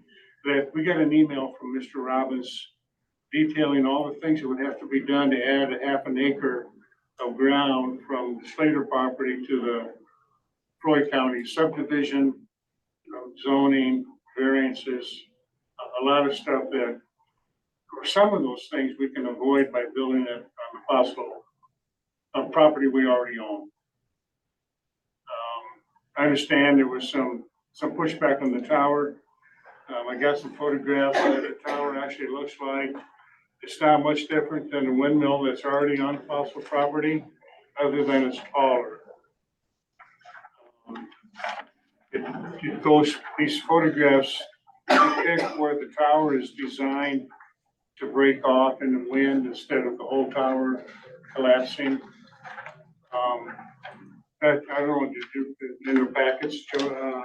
Yeah, that was in your packet about collapsing. Okay.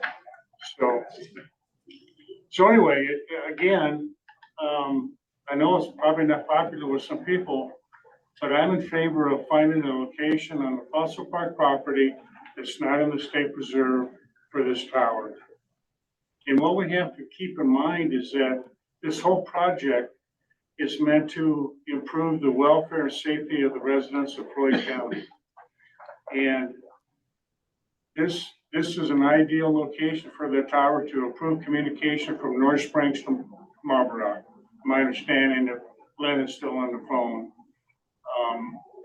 And that they didn't pick that location because the Fossil Park was there. It just happened to coincide with their premier location or desired location for the tower.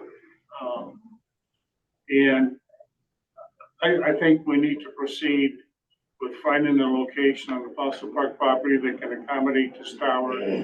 And so we don't delay the project any longer. They were looking at a June date, I think, completion at one time, Ben, maybe, or Len, correct me if I'm wrong, but, June, July timeframe of building the tower? something like that, yeah. So Correct. we don't have to build a road to the tower if it's on Fossil Park property. There, I don't think it's an issue with Omnitel and their fiber optic connection. So that's my opinion. So maybe some of the folks out there disagree, but so.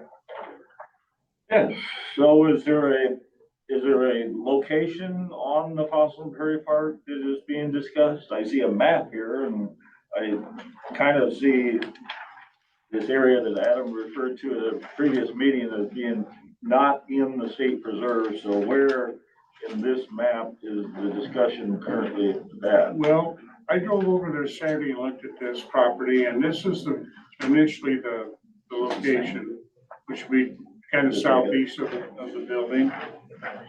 But Gloria brought to my attention that maybe if we go a little further east and then north of there's a maintenance shed there. There's some property there that's not in the state reserve that could possibly be used. And we haven't looked at that yet. So I'm gonna give a map back here to Ben. So you're.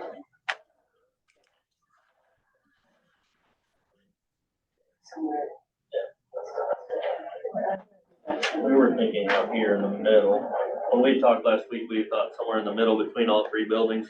If you look at that collapse data that Motorola provided, even if the tower was to essentially the top fall off, we're still at least 150 feet minimum from all structures. So, but any of those sites over there, again, at the Fossil Prairie Park, in relative to the buildings is going to probably be the cheapest construction cost because you're not gonna have to build much of a road to get to it. Somewhere up in here, next to the parking lot, east of the parking lot and west of the shed, is that kind of where the X is being? This is one So location. essentially just on the east end of the parking lot. And Gloria suggested maybe taking a look at this area. Oh, okay. There. Oh, okay. All right, thank you. Oh, I didn't know that that part wasn't in the preserve either. So It's that's being an elevation that's. It's being mowed apparently. Sorry, I didn't hear that. The other It's being part, mowed now, yes, that area gets mowed down. yeah, And so ultimately, when it's all said and done, the fence around the tower is only 65 by 65 square feet. So it's not a huge area. Yes, there's gonna be some inconvenience while it's being built over the summer, but when it's all said and done, they're basically gonna have to mow around 65-foot square fence around the tower. Next to the parking lot seems the most ideal to me because there will virtually be no road. It'll be easy access for an LP truck when it has to fill the LP tank for the backup generator, all those things considering. You know, in the wintertime, I'm not sure they plow clear to the north of this building like Gloria pointed out here, but the LP truck will have to access that generator. There's an LP tank back there already. Is there? Okay. Yeah. Just right beside the building, that little light spot you see Okay, right there okay. is an LP tank. So I would assume they keep it accessible. At either one. I don't see a problem with either one. Again, it's at the correct elevation. We have no we're not near the property line, so there should be very minimal zoning issues, with what Mr. Robbins has pointed out. Either one. Ultimately, I think that decision needs to be, RJ and Motorola. RJ from Pyramid, he's a civil contractor. He's gonna have to do a walk around out there. He may say one spot's better than the other, and he'll have reasons why, but I would say that either one of those spots would be sufficient for the tower. Thanks. Yes, The only thing I was thinking of that other spot is because I do know that grass area is, that's their picnic area that does get used by kiddos when they come for events. It's also, they get, I don't know, 100, 200 people that do the Fossil and Prairie, Tummelson runs, that type of Comes thing. out right there. And that's where Easter egg hunts there. a lot of people hang out right there. And I was just thinking that other spot. I drove out there Friday on my way home from Des Moines also. And I thought it almost looks like it might even be a tad bit higher, but it's hard to tell. Yeah. Or when you're looking at it, just drive. I just thought that it might be out of the way more. And then, could they even use, would we need to have a propane tower? Could they use the propane tower that's, or the tank that's already there? I'm not sure. That would be a Motorola question. I know when they start sharing resources like electric and different things, there's certain regulations they have to follow. Sure.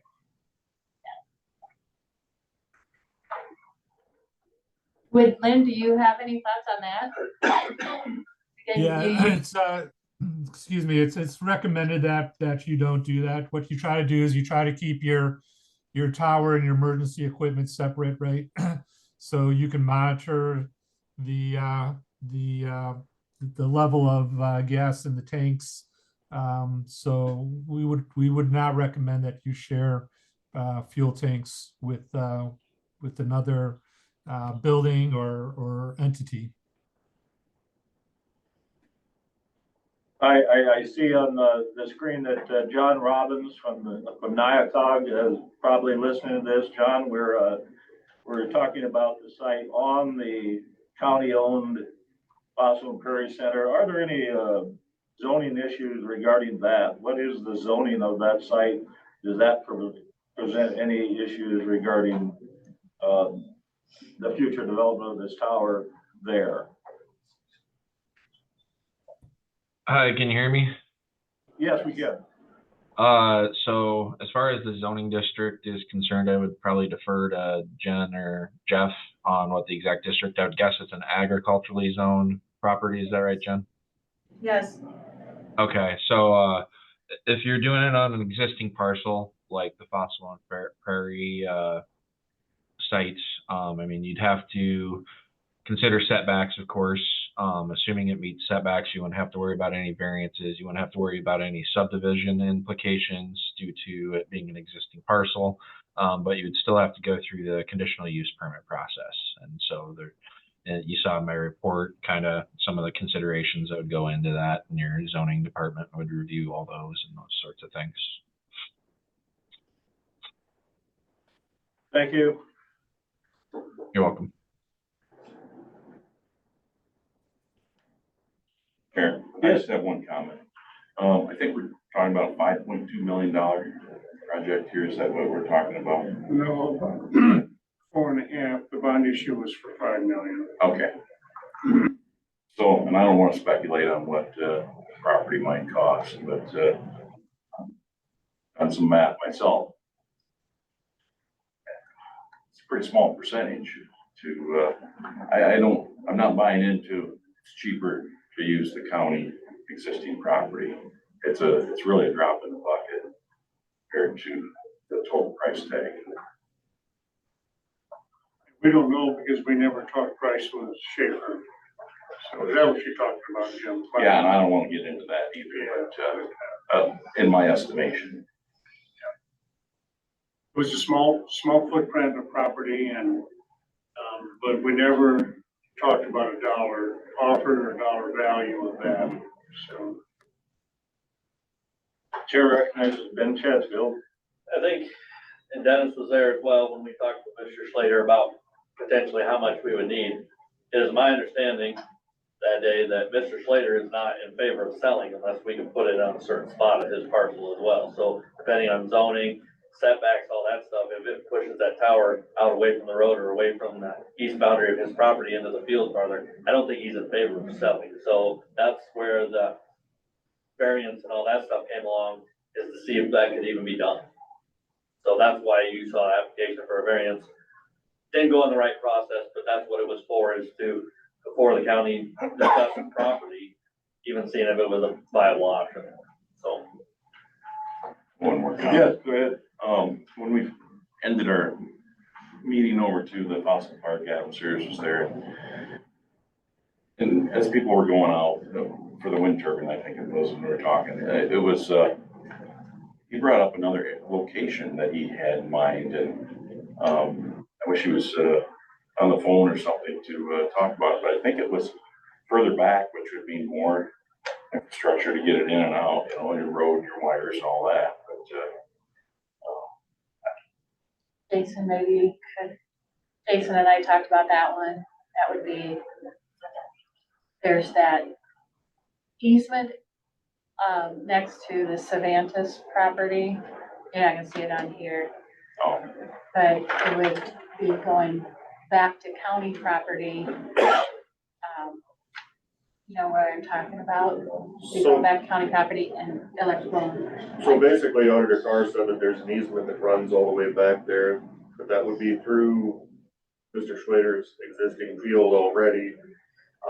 Which if Adam uses that for a pickup to drive through there back and forth, that might work, but to get the equipment back there and maintain a roadway back there, I think would not work very well. I mean, you're talking about basically building a gravel road through the middle of a field to be able to access that, and I don't. And fiber and electric Right. to get back there. And then as it is, it's And it's not, a long ways back there. it's quite a ways back. Yeah, it's gotta be. Yeah. Yeah, it's clear back to the conservation property. I gotta get it.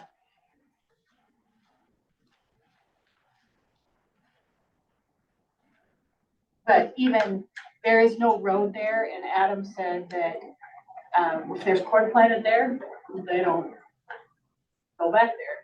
Well, you may not have that option with the tower, you gotta have the road, you're gonna take that, I don't know that that would be favorable to Schlater's either. I have a good map of that.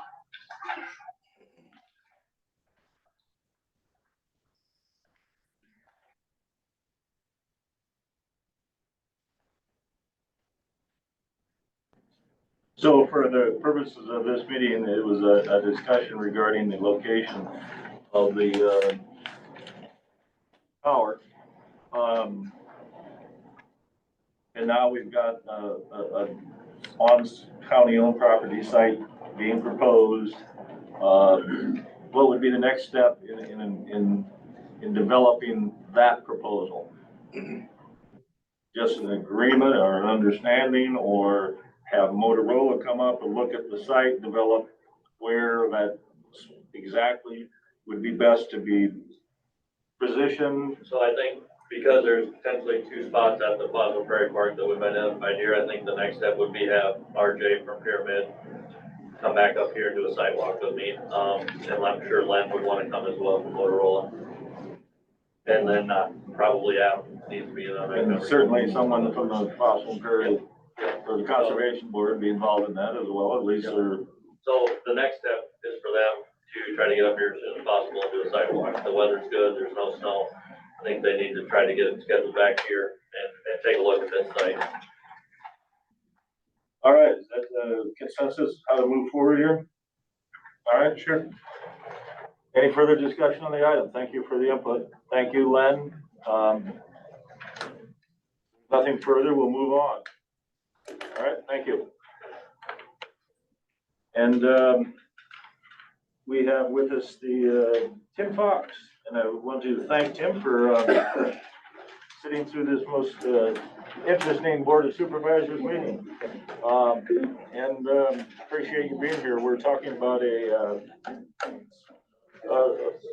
home-based Iowa initiative that we've had some success with in the past, and understand there might be an applicant who is interested in taking advantage of this program again. So maybe just a little review of what Floyd County has issued in the past and how we might move forward with this. Tim Fox. Oh, thanks for having me. I'd like to thank Auditor Carr for her assistance on the Home-Based Iowa program. In 2014, the state of Iowa came out with Home-Based Iowa because over the next 3 years was supposed to be the largest discharge rate of military personnel in the nation's history since Vietnam. And you had to have 10% of your businesses, which was 60 some in our case, registered as a home-based Iowa business. And you had to offer some incentive. And what a lot of communities did was free overnight stay or a golf club membership or something like that. Well, Floyd County stepped up and offered a $10,000 that interest loan repayable over 5 years. And that was to be used for down payment assistance, closing costs, or home remodeling. And we had an ambitious target of 500,000 over 5 years, which would be 50 applicants. We ended up having 6, 4 in Charles City, 1 in rural Floyd County, and 1 in Marble Rock. We didn't have any issue with repayment. The mortgage process went well. The promissory note and paperwork is streamlined. We need to do, if we're going to continue, we need to make some tweaks to the administrative guidelines. And also, I think the application needs some updating. But other than that, we're ready to go. Floyd County pays us $250 for each applicant that's successful. And the purchaser covers the cost of mortgage and release mortgage. But we'd like to continue the initiative. And I think in the summer of 22, Mayor O'Connell from Floyd recommended that I put an article in the paper, so I put it in the 2 county newspapers, the Register and the award-winning Charles City Press, and didn't really have much feedback. So we put it on our website, still haven't had much going on. So hopefully this publicity and having a potential candidate will reinvigorate the program. You have a candidate now, correct? Apparently we do, yes. Someone has inquired, I don't know that they're eligible. But that's where I think it's gonna depend on how you rewrite that front end of some of them. You can be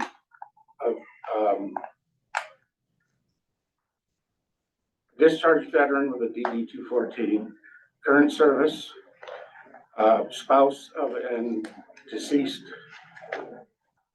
veteran, or on veterans disability.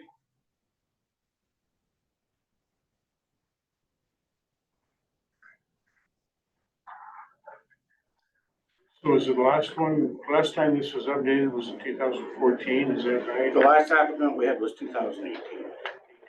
Yep. Yep, it was a 5 years, $100,000 allocation each 5 years. So 500,000 total. But yeah, we didn't. Do you know how many applications we even had? I think we had a couple that didn't qualify. But So even how many did we end up loaning? 6. 6 was it? Yeah, so 6 in 5 years.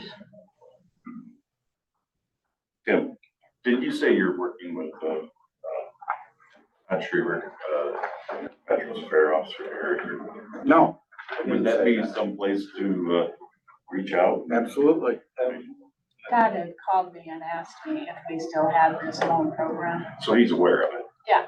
Good. And that's why I think he has someone who Okay. maybe would qualify.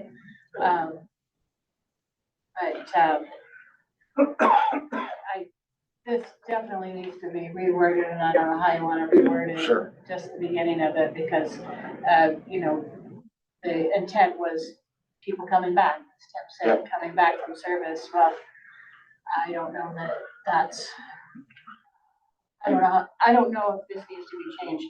And I went out and looked at the, Home Base Iowa website, and they redirect a lot of it to, Iowa workforce. So I don't even know how much, I don't know what, this needs to be changed. Yep. And if you are not a disabled or a spouse, you have to have a job. That was the intent, was to put more veterans in the workforce, because we know that they have very good work ethic, they're very dependable. And you have to work at least 30 hours a week to be. That's why I'm not sure that the person Todd has is. May or may not qualify.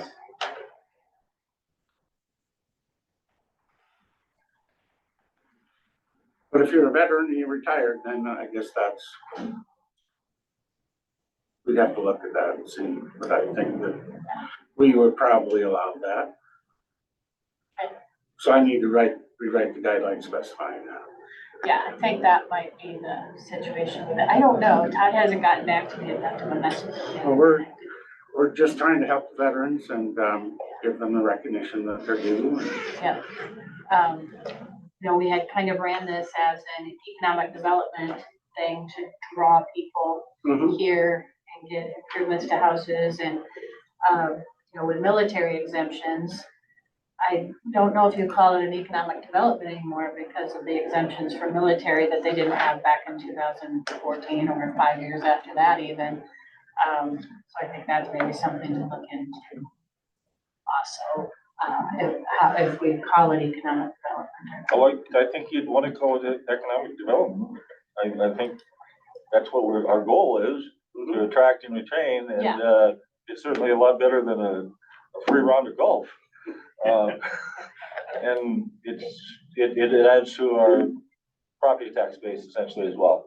So I think that's a goal that remains with the program.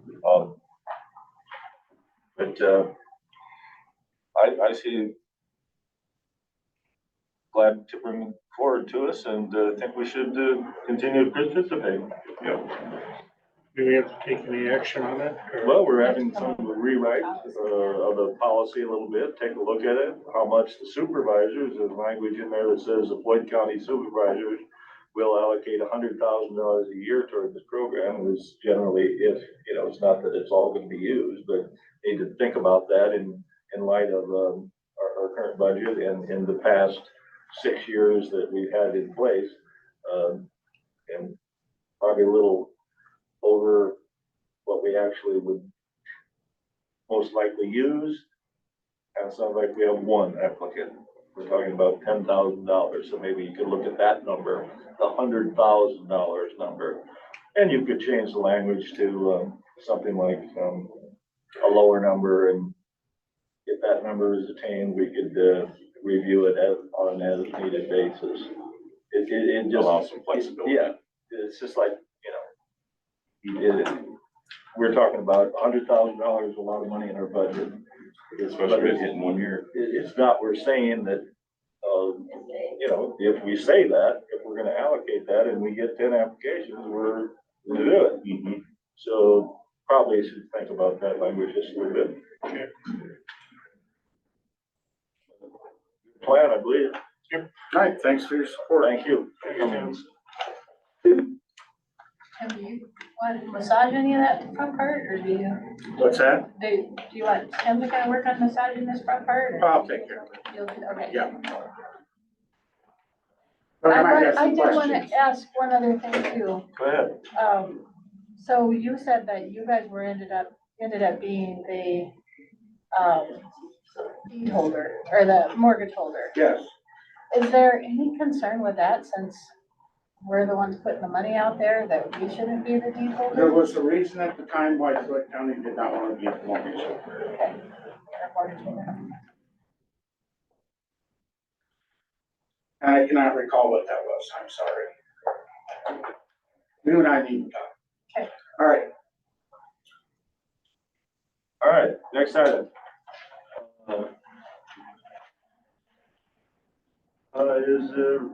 All right, first First of all, review action regarding the 2024 raise grant application agreement. Been talking to about this for some time, and we actually have something in front of us for consideration. Yes, Jacob, you have the floor. yeah, Fayette County, drafted this agreement up, to basically have us and Bremer County, come into an agreement to pay equal shares of the grant writing costs, for the grant, and to name, Floyd County as the lead applicant. And the awardee, I guess, for the grant if we get it. So you can kind of see some of that language in there. I reviewed this and I didn't have any issues, with anything in it. It all made sense. Fayette County had it on their board last week, their board meeting last week, and got it signed. And then I was getting it on today to get your guys' signatures, and then Bremer County has it on their agenda for tomorrow. So I think that everybody's in support of it, that's from what I've understood. But basically, the main point of it is to have the cost share for the grant application, and then also naming Floyd County as the lead applicant, and then just saying that we're intending to apply for all of our bridges should be 100% covered by this grant. That is the intent. Based on where we're applying for these bridges, it's called a persistent poverty area, basically. And in the federal census tract, when you're doing projects with federal dollars in those areas, you get 100% funded instead of it being 80% federal dollars and 20% local match. It's going to be 100% federal dollars on it. But we also say in there that each county is going to cover costs outside of construction, which would be like design for their own bridges, things like that, our inspection, which is normal. So basically, the grant is going to cover our construction costs, and then outside costs is what we would be in charge of. So, Do you have a project in mind for this money then? yeah, this is where I think I've got 7 bridges. So the big one is that Orchard Bridge. That's the big bridge in this Over the package. cedar. Yes, that's one where it's hard for us to get our funding to even be able to do that bridge because it's so expensive. So this grant would help, but what we're applying for is our portion would be approximately $9 million. So there's like 7 different bridge projects that I would want to complete, and we need to do it over the 3 years after we're awarded the grant. So if we're awarded, it's a very competitive grant.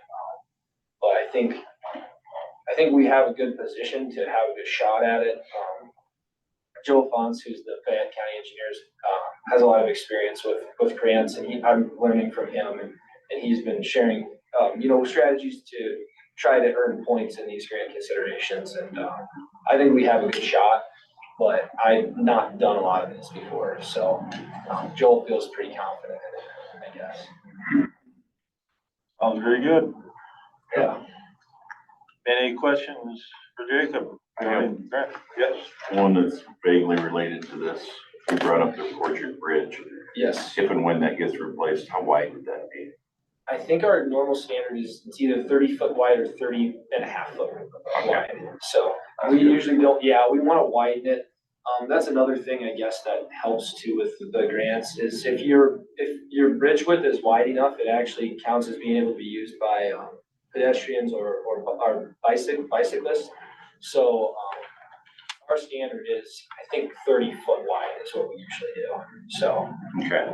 and we'd still have to get in and do all the design of all these bridges. So right now we're kind of in the planning phase. And if we don't get the grant, obviously then we're not going to be able to do 7 bridges in 3 years. That wouldn't happen.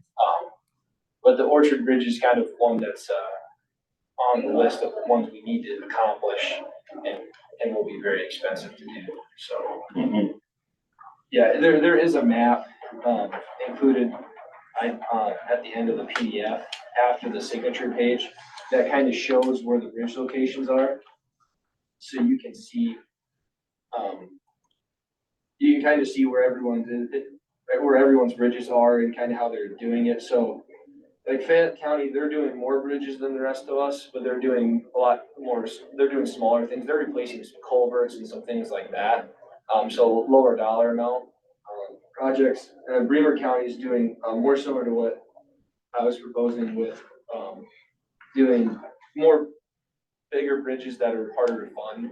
So he's only got 5 programmed in there, and then we got 7. You can kind of see they're spread out a little bit from each other, but they're all in that census tract with the persistent poverty.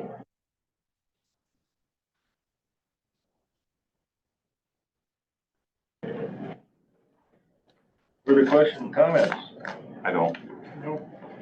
Anyone on the phone line who runs over one of our county bridges on a regular basis like to comment on this application? Hearing none, I'll speak for you. This is something we need to do. We're not going to be able to attain it on our regular own basis. It's a great application, and I see no downside to participating in this. Sounds good. I appreciate your support. I agree. Is there a motion to approve the 2024 RAISE grant application agreement between Floyd, Fayette, and Bremer County? Also move. Second. All right, we have a motion by Supervisor Kiefer, seconded by Jorgensen, to approve the bridge construction and grant application agreement, otherwise known as the 2024 RAISE grant application agreement. Further discussion? Hearing none, those in favor of the motion say aye. Aye. Aye. Motion is carried. Item 12, discussion with the county engineer about secondary road activities. So I've got a bunch of things for signatures, so I'll give. That's for the raised grant that we just talked about. That's just the signature sheet. It's for Mark. Oh, is it just the chair? Oh, I'm sorry. Yep, I'm sorry. All right. And then I've got another sheet. Tim found the county weed commissioner certification form. Corey, does that look familiar to you? Tim found this and he gave it to me this morning. I emailed it. Oh, sorry. Yeah. You found it. Because I didn't know if that's where he wanted things to go to. Yeah, it's best to go out to. I didn't know that number, so he Okay. must have filled So that in. he knew that, yep. Yeah. So I was bringing that. Is that fine? I'll just figure that. But then I can email it to Lane. Okay, and then also, and I'll talk about this in my update here, but we're planning on sending out the plans for Floyd 3rd Avenue. So the title sheet, I needed us to all re-sign it. I need to sign it yet too. So we're planning on sending those out today and then get bids February 29th. What is that? The Floyd 3rd Avenue reconstruction project. That just needs our signature. That needs all 3 supervisors and then myself. I need to sign it as well next to my seal. So I'll get that signed today as well. But otherwise, for updates for us, out maintenance wise, didn't have to go out. Since I've been here, we have gone back out for any snow or any ice or anything like that. So it's been in abnormal February. Oh, sorry. Not used to it. Yep, I had them up there with me and then I brought it back. Do you like the way the budget treats you, or the weather treats your budget? Yes, I'm hoping so. What I'm We're not done yet. I know what I'm a little concerned with is when we're wanting to get into our normal spring activities that we're not, oops, I'm sorry. That's no problem. That we're not getting to, what we normally would get to, in March or April, if it's gonna be, I'm worried about March, I guess, so. Cause then if everything freezes later, then the thaw comes out later and, these guys are trying to get to the fields, to plant, and I hope that the spring is nice to us. We'll see, I guess. But let me pull this up here. So otherwise, we had the crews out cleaning the drift and trees out from under bridges. Usually we wouldn't get to that necessarily this time of year, but we were able to go out and get that taken care of. Good. We usually try to catch those after our bridge inspections every year, so we usually get a list. Road crew was out blading all last week. The sign crew is working on their sign order. I think that is actually maybe put in now, so we should be getting our signs for the year soon. They kind of do that just annually, just go through what sign needs we're gonna need and get them ordered in the winter, and then they can go out and when they're doing their repairs throughout the summer, spring, summer, fall. Then just our normal shop maintenance, nothing out of the ordinary right now. And then, the bridge crew's been pouring box culverts. I know they got 10 sections poured last week. I think they're at about 20 sections right now, so I think we want 40 more before we get into construction. It's kind of the plan. So that's kind of everything going on out there. Office wise, we just sent out our day labor projects, for bids. We sent them out Friday. We'll be getting those back into 29. Yeah, thank you. That one good. Nope, not this one. Thank you. We sent the day labor projects out with the bridge replacement on Kirkwood Avenue and then an arch pipe replacement on B60. We sent those out Friday. We'll get bids on 29th of February, which I'll bring to you guys. And I'll send you guys an invite. I just opened them up in the office, so if you guys want to join, you're always welcome to. Otherwise, I'll be bringing them to the next board meeting the following Monday anyway. Then the 43rd Avenue project, we've just got those plans updated. I'm finishing going through them this morning, and then we're gonna send them out today. Get bids back also on February 29th. The raised grant with Bremer County, I've been spending quite a bit of time with that. I think we're gonna look to try to find some letters of support for it. Mark, I didn't know if you would have any contacts that would be good. I was gonna reach out to you about, I don't know if you'd have anyone that would be a good option for a letter of support on that grant. I know Landon Moore with Bremer County reached out to Senator Grassley for support. So I thought maybe we could try to do some of our shared look if we know somebody, if one of our representatives from the area would be willing to support it. I didn't know if you had any contacts. Either the state or the federal level. Yeah, either way. It's a federal grant. It is a federal grant, but I think it shows good support from the state as well, I would think. Sure. But I'll reach out to you and we can talk more about it too. But I know we're kind of going through, that application is actually due the end of the month here, so we're got only a few weeks left, so it'll come quick. Jake and I went down to some federal aid training down in Cedar Rapids a couple weeks ago, just with how to do projects with federal aid, and there's a lot more paperwork and, I's you gotta dot, T's you gotta cross when you work with federal dollars. And then I went and helped at a new county engineer training in Winneshiek County. They just got a new engineer maybe 6 weeks ago or 2 months ago. So it's kind of a nice thing our association does. When there's a new engineer, people from the DOT and other more veteran engineers usually go, and then they invite newer engineers that don't have as much experience because it's a nice chance to kind of relearn everything again. Because when I had my new county engineer training, I definitely learned a lot that day, but I couldn't learn everything they were teaching me because there was so much information. So it was kind of nice to get to go again and, pick up like, oh, yeah, I know that now, or something maybe I didn't catch before. So appreciative of what our association does. And then other than that, just our normal general office work is kind of what we had, so. I guess I did forget to put this on my list, but the underground storage tank in Rudd, I got the certificate of no further action from the DNR.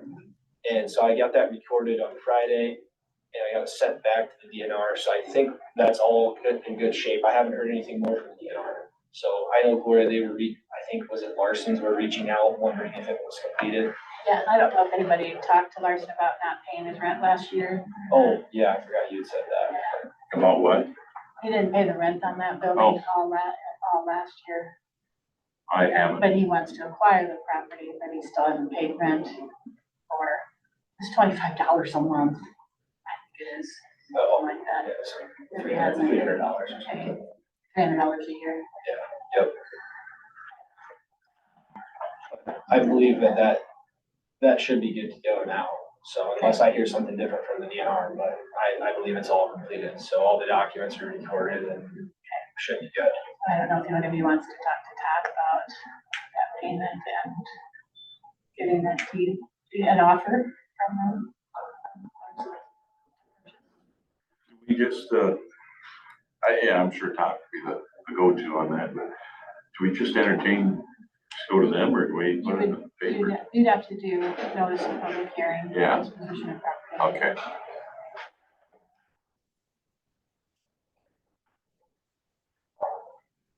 Yeah, I can check with Todd. Get the process started anyway. See what kind of questions come up and. Sounds good. If I hear anything from the DNR, I'll make sure to let you guys know right away, but I believe everything's kosher, so I think it's all good to go. So. Would you need to confirm that then before we start things talking? Because then. The last thing they asked me to do is just forward them the recorded document for their records, so I assume I've just never done this before, so I don't know. I don't think there's any other steps, so I think it'd be good to start the ball rolling and figure out what needs to happen with time. But other than that, unless you guys had any other questions for me or anything like that. You want me to reach out to Todd then, even though you got that one item? Yeah, so I've already got that Okay. sent to the DNR, so it Okay. should be good. Yeah, I think it'd be good to start the ball rolling. Okay. And if something comes up, I'll make sure to let you guys know immediately. I don't think there's anything else to go forward. Okay.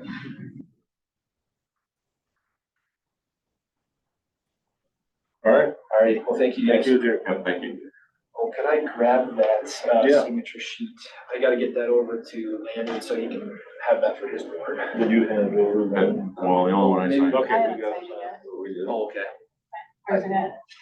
We're looking for? The That, RISE grant. for the raise Raise grant. grant. It's a single sheet with, Here we go. there you go. Yep, it's got it. No, that's not. That is It's underneath. That needs my signature. And then I can file the recommission. That should be good for me.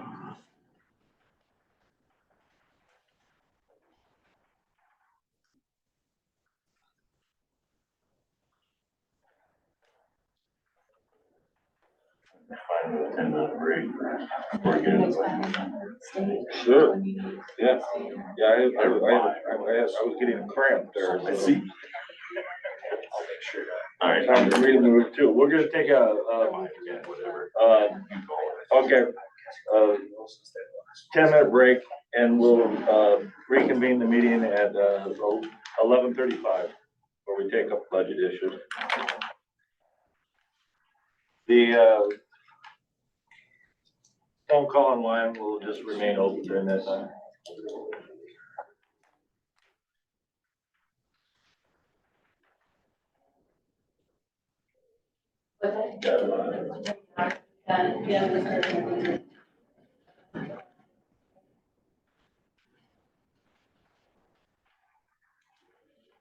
Plan corn yet, Gordy? I don't know, this weather's screwed up. Kind of unusual. We just called RJ and Len. They're gonna shoot for being out there Friday. I'll let you know what time. And then, go to the NRCS office, see what they have. That match of all that, if you Well, know, you know, I haven't been. of what, is exactly in it, what Let me look here a minute. you may have it already. Talk to them already? Yeah, they're gonna be here Friday, We good. but We get on next week at the end. it'll be another week after that, they'll have to do their preliminary report. They won't get it done until next week. Here's a map I got from NRCS. Here's a site. But all it shows is a property line boundary. Yeah, it doesn't show what's actually in the conservation stuff. I would think that NRCS ought to know what's. I'll go back out and check again. Yeah, see if they know exactly what in here the See, conservation. here's the area you're going to preferring. It's up here, Yeah. north of that machine shed. Yep. Yeah. Instead of being in here, where it's kind of between Yeah. the three buildings, they wanna go north of that machine shed. And after going out there and talking to them guys, that seems to be the preferred site. Yeah, it doesn't matter to me as long as it's, gets support the tower and everything is, you know. Jason will let you know what time on Friday, once he hears back from Glenn. What's that? Jason's gonna let us know what time Friday, Oh, okay. and then, he's gonna, one of us has to get hold of Adam, either you or him or me or somebody, and let him know we're coming Friday, so Adam can be there. Yep, I'll go see if I can get a more detailed map on state preserve that would be the next thing, we really need to know what's in reserve and where. I'll what go out there boundaries this are. afternoon. Biggest thing I see is the timing. To get a tower built this summer for these guys, you know, and this is county safety for the citizens is excellent. You know? Well, that's what I, They were out there talking about when the school burned. Old school, yeah. Yeah, and nobody could talk to anybody. yep, You know, that's the purpose of this tower, is to improve service between North Springs and Marlboro. and citizen safety and officer safety, firefighter safety. So that's the thing, you know.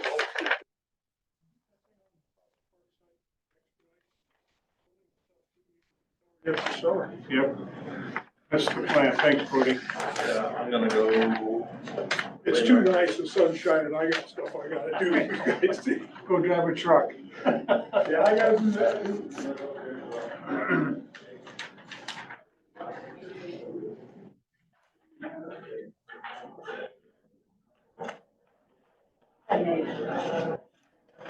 I'm not very good at making extra copies. I emailed today, this morning, the 3. I just want to cover that one. But I have them electronically, that's what.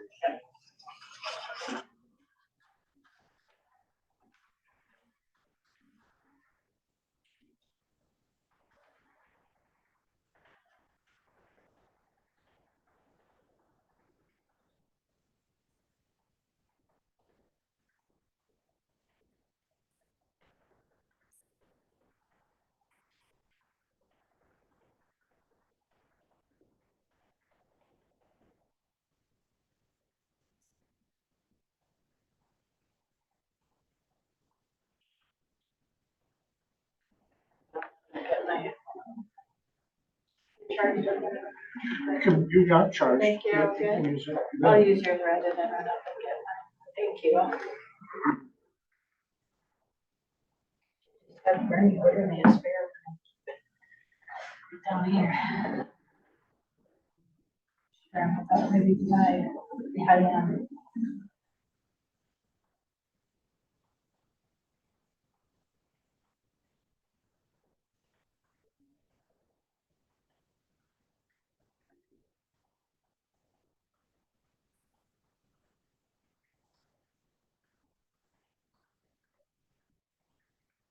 So, I don't know if Adam has a map of that preserve area, but it was in that packet. With legal descriptions, that dedication thing. I don't know that there was a map of it, but I would assume since they're not mowing it, it's not. But, well, he can't, because he said Right. he got in trouble for mowing so 6 foot. 6 foot, yeah. Yeah, Yeah. so, I think I got that, I have that in here.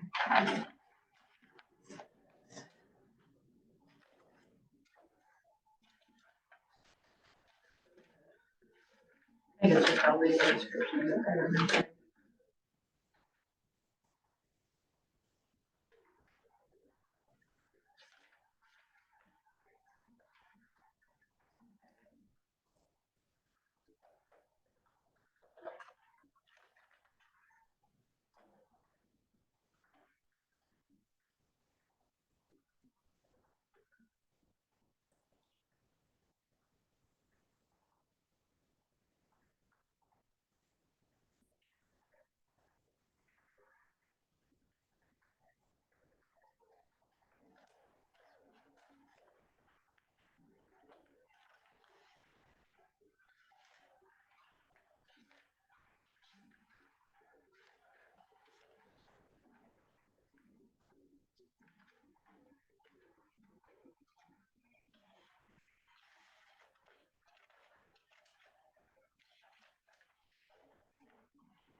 It doesn't show.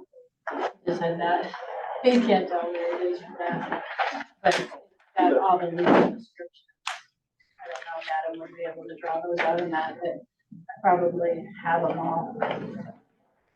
My staff has done multiple drawings. I'll go out to embassy again, see if they have any record of it, let's see. FSA or preserve, NRCS, okay, yeah, they're all in the same office. yeah. But if you want my staff to draw out all these legals, Oh, okay. that's where it is. That's what's dedicated to all of these legals.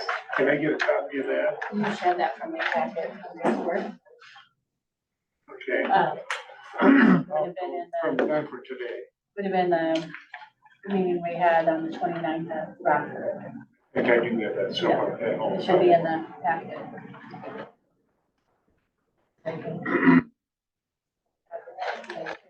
But if you, like I say, if you want my staff to draw it up, Jen might have it all drawn up already before you leave today. Okay, maybe She might have it I'll all check drawn with up her. for me. She hasn't seen this, but she has taken all of the legals, and the legals just mimic. Of the various deeds that have come through, as they come through. Okay. I'll check with her before I leave. Yeah, she would just need to see this to know. Yeah, we can catch her.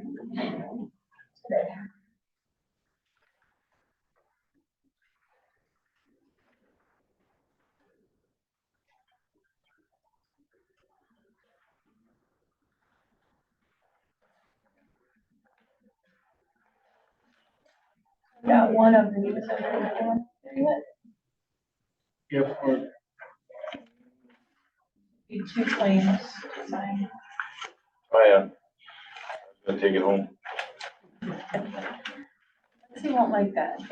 No.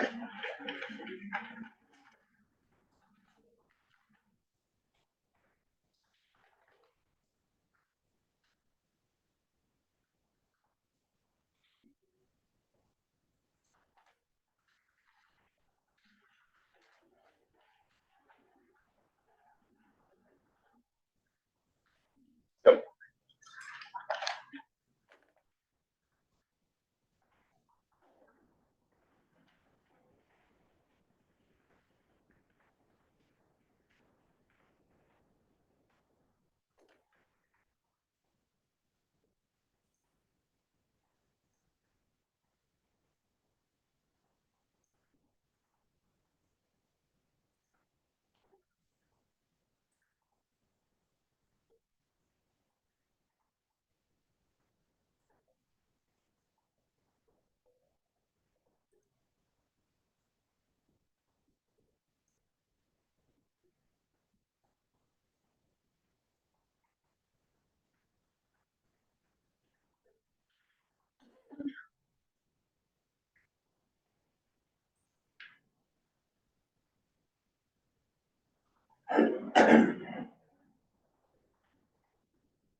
One of the attachments on our packet, are you going there first? We're gonna talk about, you wanna talk about the, yeah, we can reconvene a meeting of the board to discuss about our agenda item regarding the budget. Agenda item 13, you wanna talk about, employee county share of the health dental insurance rates? Yes, so I think in your packet, I included, I got the dental rates.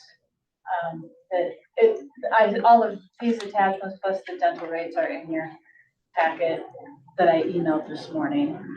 The dental rates are going up, as they're provided now, are going up 13%. They are looking in to see if there is another option for dental for us to consider. But what I did is I pulled together the increases for the health insurance rates that we know what those are going to be. And I pulled in dental rates with the increase as the 13%. And so this document is, gives you an idea of the ballpark for you to consider on what we would want to do for setting rates for health and dental insurance. So at the top, you've got fiscal year 24, and then what I'm proposing for fiscal year 25, based on what we know with dental. We know what we know with health, and unless something changes with dental, this has got a 13% increase to it. I gotta pull up my. So if you look at fiscal year 24, we'll just go down on fiscal year 24 to fiscal year 25. So on the single plan for health insurance, we had in fiscal year 24, we had 58 people registered with that plan. If you look down in fiscal year 25, you can see it's changing to 56 people. Rates were $936, are $936 for a single plan. Those rates are going up to $968.46 with the increase, and our health insurance also includes a wellness component to it. So what you received before from, I think I gave you the paperwork at a prior meeting on what the increases were. We talked about that the Wellmark is going up.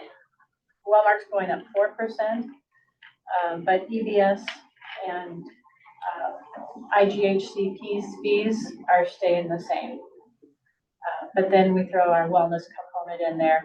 And I did lower the wellness a little bit. We've been budgeting for $15,000 a year for wellness. And we're not using that much. I can give you some history on that as well. And what I do is I take the 2-year average of actual costs to come up with where I think we need to budget to include the wellness component in the plan. And just for some information, the flu shots, we have less people taking flu shots than in fiscal year 23 than we had in 22, and just comment on that. Our wellness reimbursements, where the employees can get up to $100 per year, that increased from 22 to 23 by well, it was $4,289.57. That increased to $44,507.23. Our average over the 2 years is $4,398.40. And then every 2 years, we have our wellness event, the blood draw that we have at the hospital.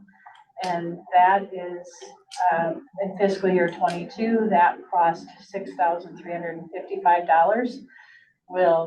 This is the year that we would do that blood draw again. So we'll do that like maybe in April. And then, well, I guess if you want me to continue doing that, I think employees appreciate doing that blood draw. But that's up to you guys if you want me to keep doing that every 2 years.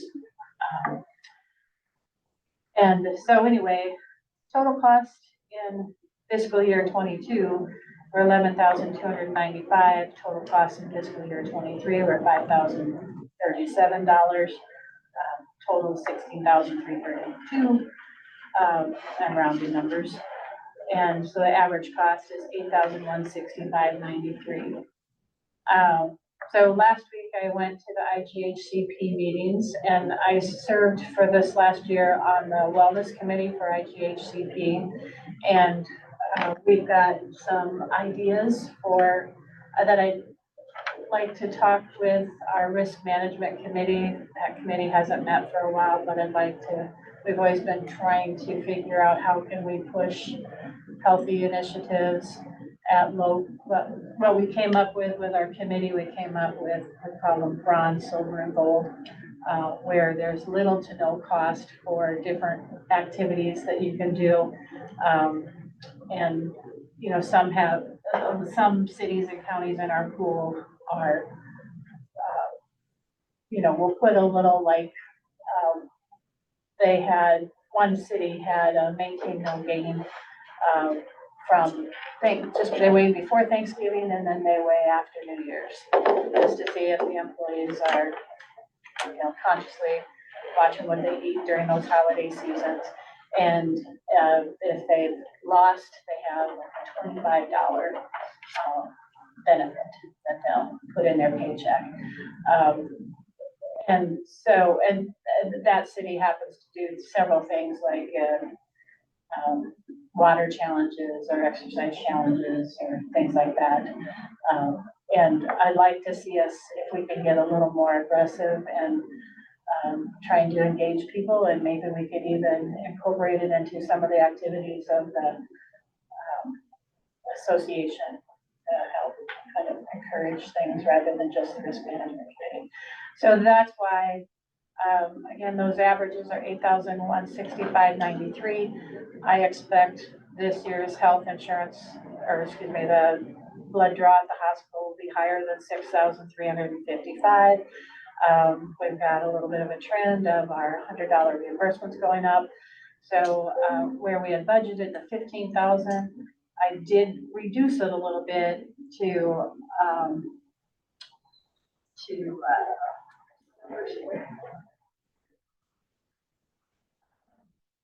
$14,500. I just reduced it $500. So that's factored into this as well. But however, if you notice, if you were to look at those numbers comparable, we have less people on our insurance. Last year we had 103. This year we have 97 total on our health insurance plan. And number to look at there anyway too. You know, if you think of just sitting at this table, we don't have any health insurance plans other than mine at this table. Don't know what will happen in January, if there will be others hopping on insurance or not. That's where we're at right now anyway. And we've got several people that I think I was trying to figure out the other day, I think there's something like 6 or 7 people that don't take our health insurance plan, even the free plan. They don't take that because they have coverage otherwise. So anyway, that's the cost. So this, if that first column then with the single health insurance, if you look at it, these have been funded, the single's been funded at 100% paid by the county. The overall benefit for an employee is $11,232. In current year, that bumps up to, with the increased cost, of $11,621.52 for fiscal year 25. Difference being between the 2 years is $389.52. So if you take that number times 56 people, that's $21,813 additional you would pay on single health insurance. And I'm gonna just skip to the family health insurance, which is the 4th column over. We have 45 employees that are currently on the health insurance plan with family plan. That has dropped down to 41, so 4 less people are on that plan. That has been funded at 75% paid by the county and 25 paid by the employee. So the benefit for a family plan is $20,322 paid at 75%. The benefit for fiscal year 25, fiscal year 24, fiscal year 25 is $21,022.56. That is an increase of $28,722.96 if you continue funding the same way. Just the bottom line of it is the health insurance for single plans went up 3.48%. The health insurance for family plans went up 3.58%. So it averages about that 3.54% increase. We offer 2 dental plans. One is just kind of a basic plan. That's the S-Dent 1 that you see in that column. And that is, that price has gone up from $33.34 in current year to $37.42 next year. So it's going up $4.08. You're currently funding at $18 for dental plan 1 or dental plan 2. It's just the same rate that you're funding. It's just whichever the employee wants to take. The dental plan 2 is beefed up a little bit more, as orthodontia coverage, has lowered, more things covered under out-of-pocket cost, and higher out-of-pocket, or excuse me, a lower out-of-pocket. So what I did is, because the cost had gone up on that plan, I did bump that from $18 to $20, which this is, you tell me which way you want to go on any of this. And the difference in the single plan for the county share, jumping from $18 to $20 with the higher premium, is $696. On plan 2 is, that's times the number of employees that are on it, and single plan 2 is 46 or $96. There's not many employees on that plan. And that I jumped just $18 also, $18 to $20. And then if you go to the family dental plan, again, 2 options there: a beefed up one, a basic one, and a beefed up one.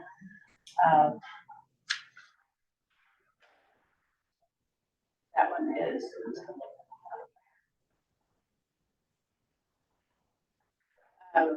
that one is going up as well.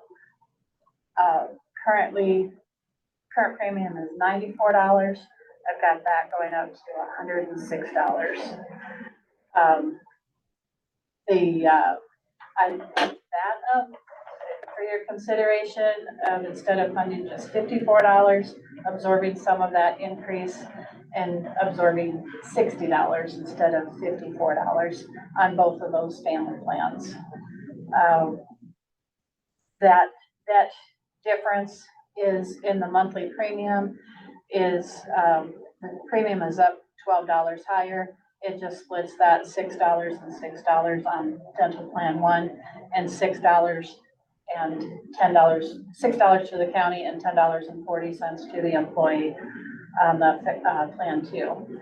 So that's just funding that a little bit more on the county side.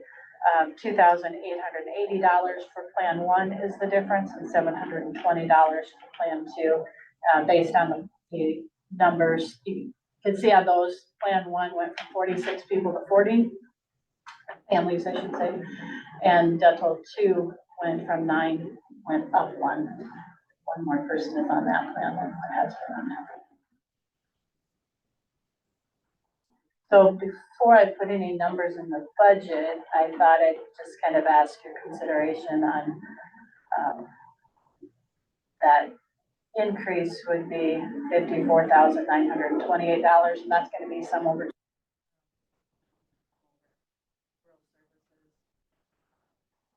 But I thought I'd just see if you wanted to entertain. So that 54,000 would be an increase over what we paid, That's an annual increase. annual increase. Yeah. Is that on this sheet someplace? You know what, I printed on this one, is it on yours? Oh, I was looking on my computer. Yeah, it's on there. Oh, we're right here.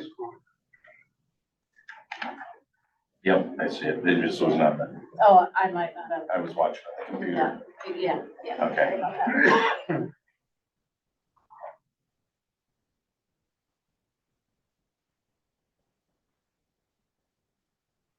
Any questions about insurance?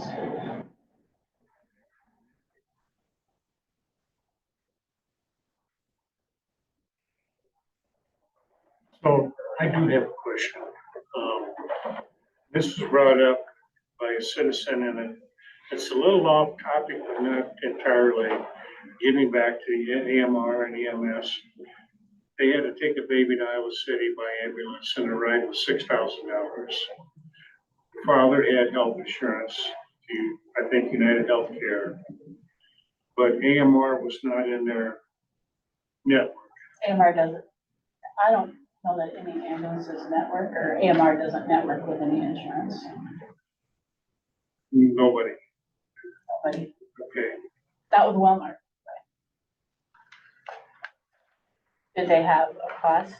They were told to go to Waverly to an ambulance service that was in their network. Oh, maybe But they Waverly Health didn't Center has because it their own was an ambulance. emergency and they had to go right away. So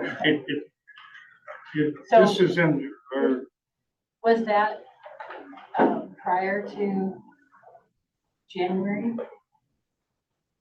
January of this year, Yeah, I think so. because Denise had told me that they can no longer balance bill for ambulance services, and that's a new change that came through. So what would, like, we've had employees who have used ambulance service and have come up to me and said that they got a bill for the difference. And that's because they're not networked, our insurance covers, I call it usual and customary, but I believe there's another name that they have for it these days. But AMR will pay, or our insurance will cover what that usual and customary cost is, and AMR exceeds those costs. And those costs are set in your contract with, that you approve, the 3-year contract that you have as ambulance service costs. And so that's the rates that you guys have agreed to, but those are higher than usual and customary rates for services. But Denise said they could no longer balance bill. And I believe that was effective January 1.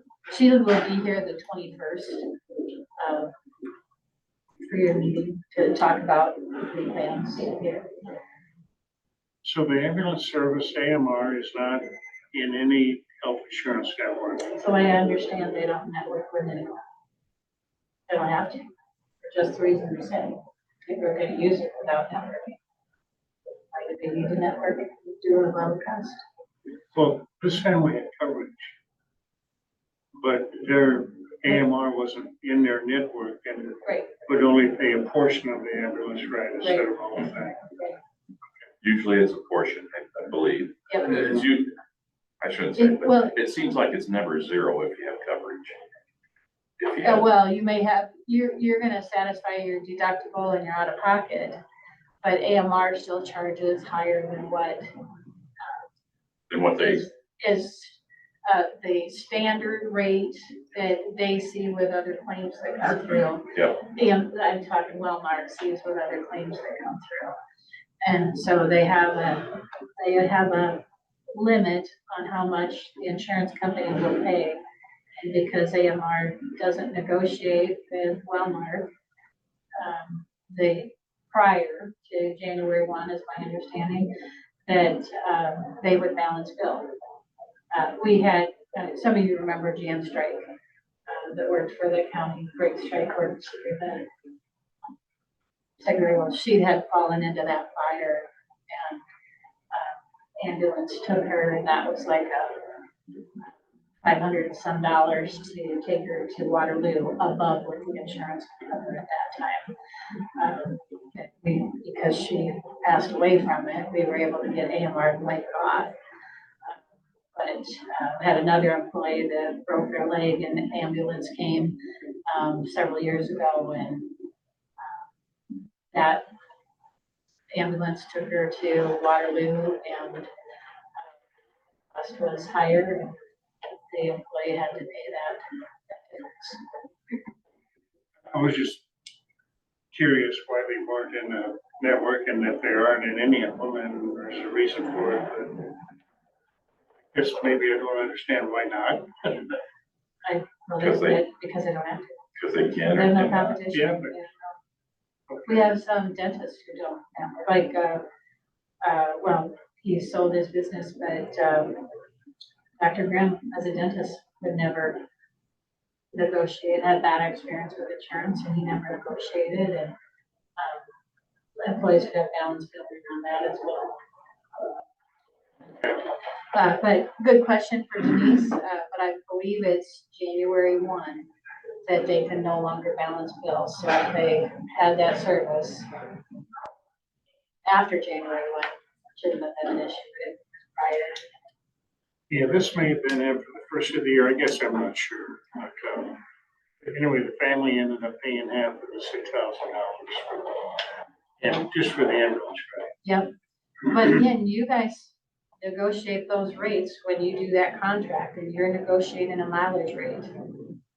And you're increasing that mileage rate 3% every year with AMR as well. That's the contract that you guys signed. As of July 1, that we're into right now. Is there a lot of negotiation though? Sure, I mean, they tell you what they want. Yeah. You can go back to them and, how'd you get to $415,000? How it came up. because they wanted it. Yeah, I don't know if anybody tried talking it down, same with those fees, that's why they had mentioned that they didn't have the fees for transport for ambulance in there. Yeah. And so I talked to Steve about that when the contracts were coming around, they missed a whole chunk of cost. Yeah.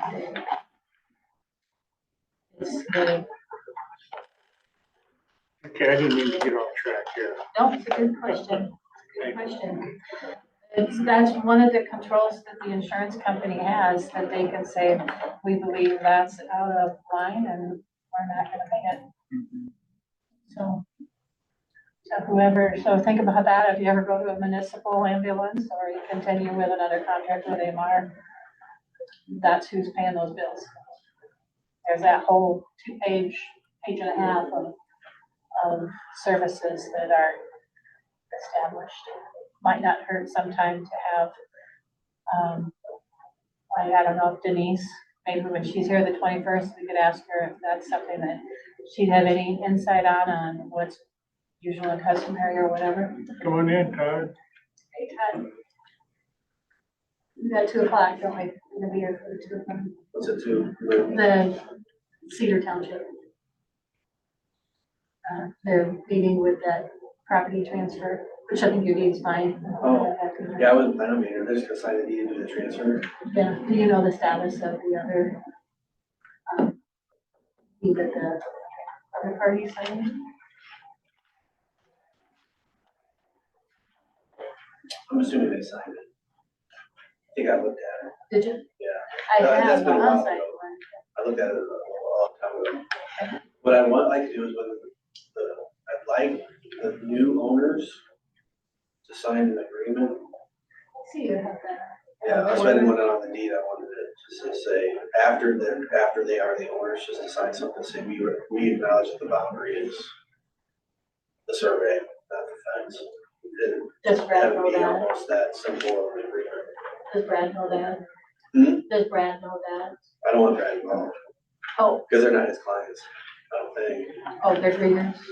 The new owners, are they?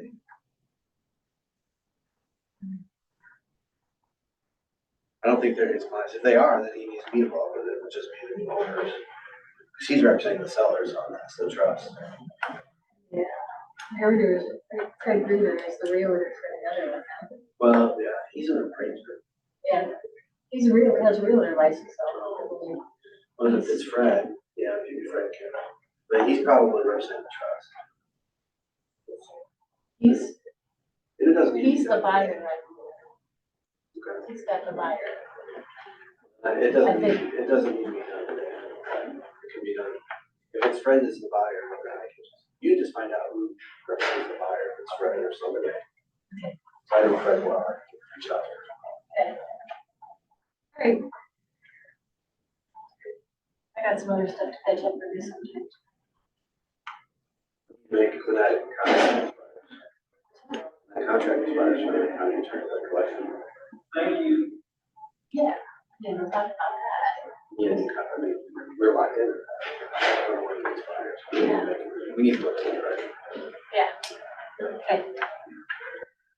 What was the increase, in the dollar amount and the percentages, in last year's? Health bill? We reduced the number of employees that are covered by 6. You mean in fiscal year 23? I think you have fiscal year 24. But I've got fiscal year 23. So Yeah. Fiscal year 23, single health insurance went from $900.69 to $936. So it went up about 36, just shy of 36 bucks. Just what was the total increase, or you're comparing the amount the county pays at $54,928? What's, do you have that number? Oh, I can throw a number too. Fiscal year 23, there were 59 people covered. In fiscal year 23, it was 10,808.28. We increased the amount the county pays by 10,000? You increased it by 36. The total increase was $423.72 annually. Right, I'm just trying to figure out, to compare the $54,928.08 that's being projected in the increase to previous years. Okay.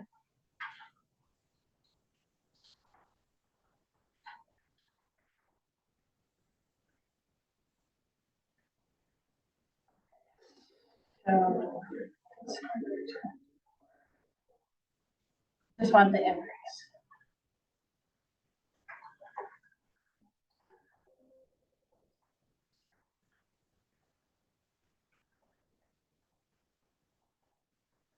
Okay, so it increased, the single health, it increased the increase was $24,575.76.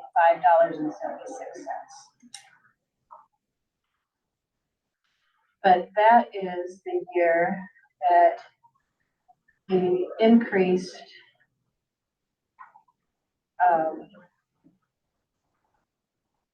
okay, so fiscal year 24 is, the family increased about $600 rounding, $44,600 in family. It's $44,599.68. But then you implemented where the employees had to pay more on a dental plan. And so that saved the county on Plan 1, $2,853.60 on Plan 1 and Plan 2, and $4,579.68 on dental for Plan 2. So your net effect of everything was an increase of $54,308.88. 1 year ago at this time? It's about the same number it is for this year. Yeah. Actually, wait a minute, I got a wrong number for the dental on my health one.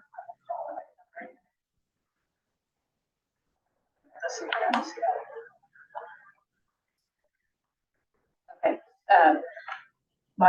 I had too many dental plans on there.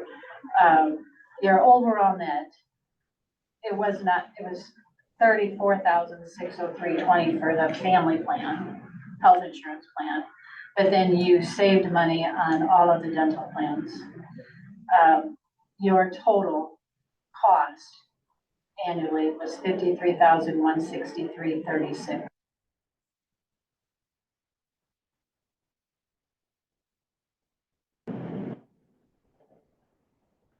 Well, then, school year.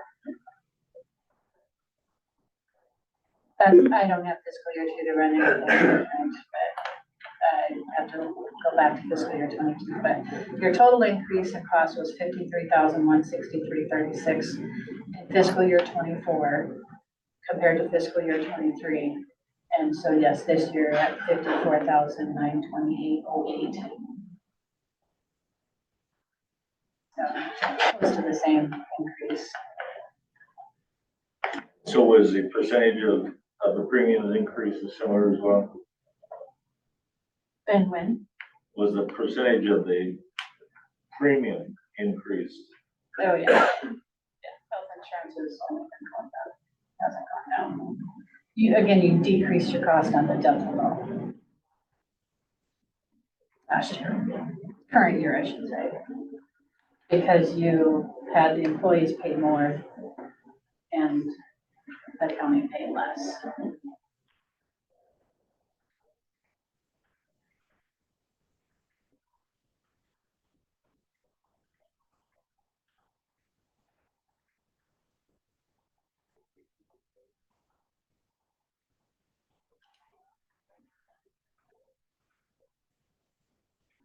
On the dental side, you spent $6,015.60 less from 23 to 24.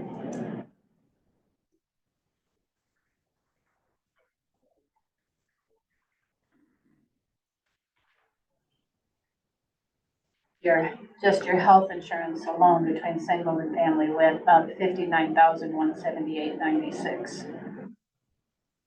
But then you had to pay less in dental because the employees picked up more in dental.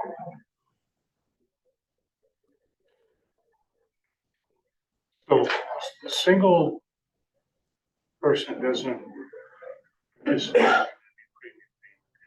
Only on dental. But a health insurance, you have to pay a premium? No. No. Why is that? I think, I would say it's been because if you look at the current year, the benefit to a single person is $11,232. The benefit to a family plan is $20,322. Some counties will take, like Cerro Gordo County, for example, whatever the benefit is for the family plan, the single people get the same benefit, but they decide if they want that difference. So you're talking $9,000 difference. You want that $9,000 to go toward like a 457B plan. So they're just making sure each employee gets the same dollar value of benefit. We have, even more so, we have employees who aren't taking insurance. Like I say, there's 6 or 7 that aren't taking insurance, that's saving the county $11,232 just on a single plan. One single plan. So I would say it's been because it's a $9,000 more net benefit for a family plan. Well, I understand that, but I guess maybe I struggle with the single not having to pay any premium at all. There's probably a reason for it, and it probably makes sense. I just question it. I used to use Judy Hughes as an example. Judy used to be a deputy in the treasurer's office, single household, one income household. At that time, the rates were like $7,600 for a single plan. And right across from her was Lisa Schwickrath with 5 kids, a spouse and 5 kids on a plan, getting at that time, it was nearly an $11,000 benefit. So I liked the way Cerro Gordo County did it, that everybody got the same dollar benefit. It comes at quite a cost. Yeah, absolutely comes at quite a cost for Cerro Gordo County. You look at our numbers, it'd be $9,000 more you can spend and give the same benefit to every employee. Yeah. I get it. I'm kind of thick myself. I've talked to Denise different times about what if we had, and this might be something we could talk about next Wednesday also, what if we had a single plan? We've had some employees that said, can I just get a plan that's single with children? Or family plan, married with children. We could ask her about that, but that's one thing that she had said, that we're actually better off just doing this. We can control these rates better doing it this way. So a single person with kids is paying that family rate without. This is with Blue Cross Blue Shield. It's funded with higher deductibles and out of pockets with Blue Cross Blue Shield. And then we have the partial with BS that buys that down. So you're buying a $5,000 deductible plan with Walmart, and then you're buying that down to a single at $750. One thing you could consider is that $750 deductible. They do have another option of $1,000 deductible.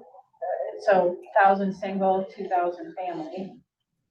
That's probably not on a line to do something like that. That would lower your cost. It puts more back on the employees. But I think probably most employees would probably rather have the extra deductible than. Okay.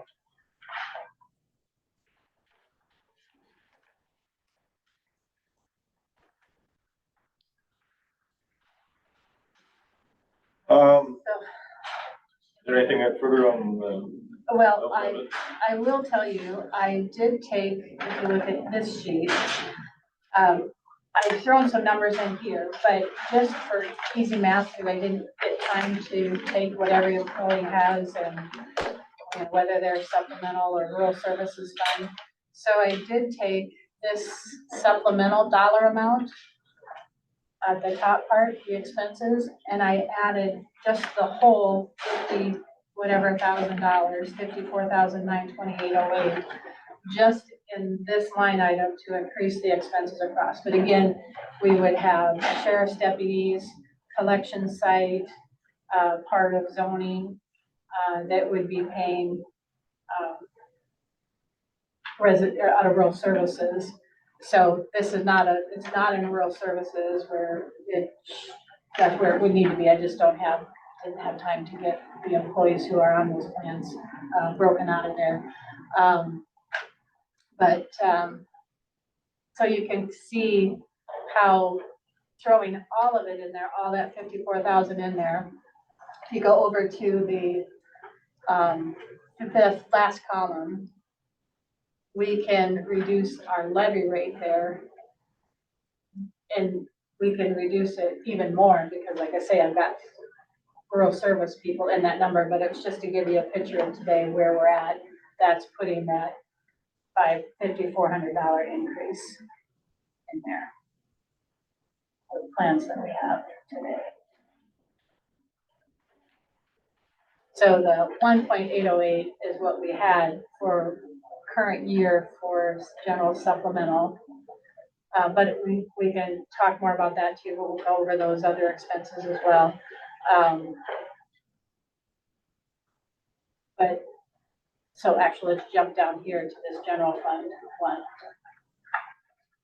Or let's go through this if you're okay with going through this. I'm gonna suggest we take a break for lunch There's a 2 o'clock meeting in here. till 1 o'clock.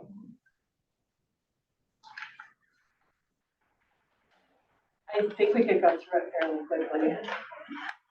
Be done by 1.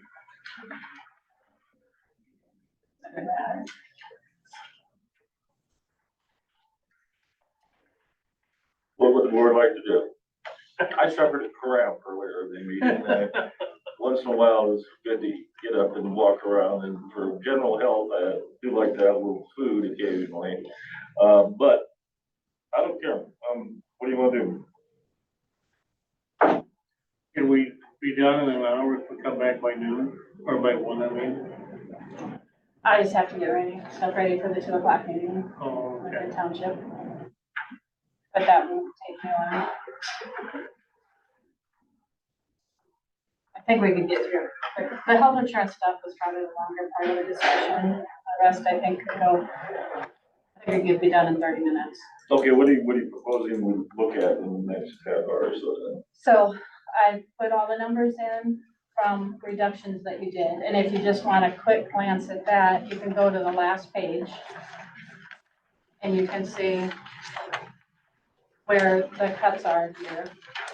But then I had some increases from our last conversation as well.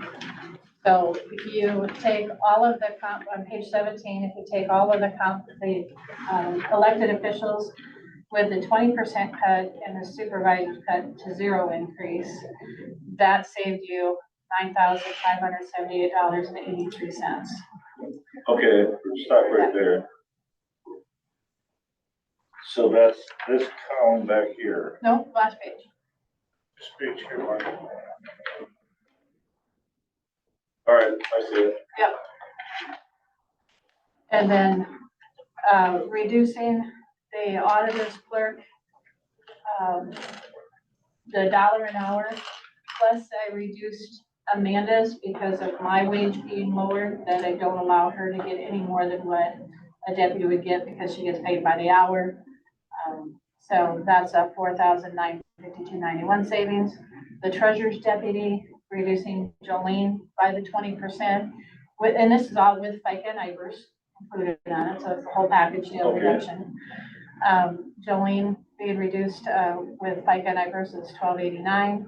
Okay. The attorney's office, $1,142. Sheriff's deputies, $20,179. And again, that's across different departments because they have deputies in rural services, and general supplemental and the rest in general. But all the rural services has FICA and IVERS. Recorder's assistant, that's taking Kim down to the 3%. They asked for the 5.55 and bringing her down. I took out the contribution of $2,000 to the museum and $1,500 for Healthy Harvest. You said to take those out, so that's out of there. Bernie, reducing him from the 70,000 to whatever that 8% increase is $2,800 difference. The John and the dispatchers is $17,698. Conservation, that's just a lump number that you said conservation needs to drop and public health needs to drop.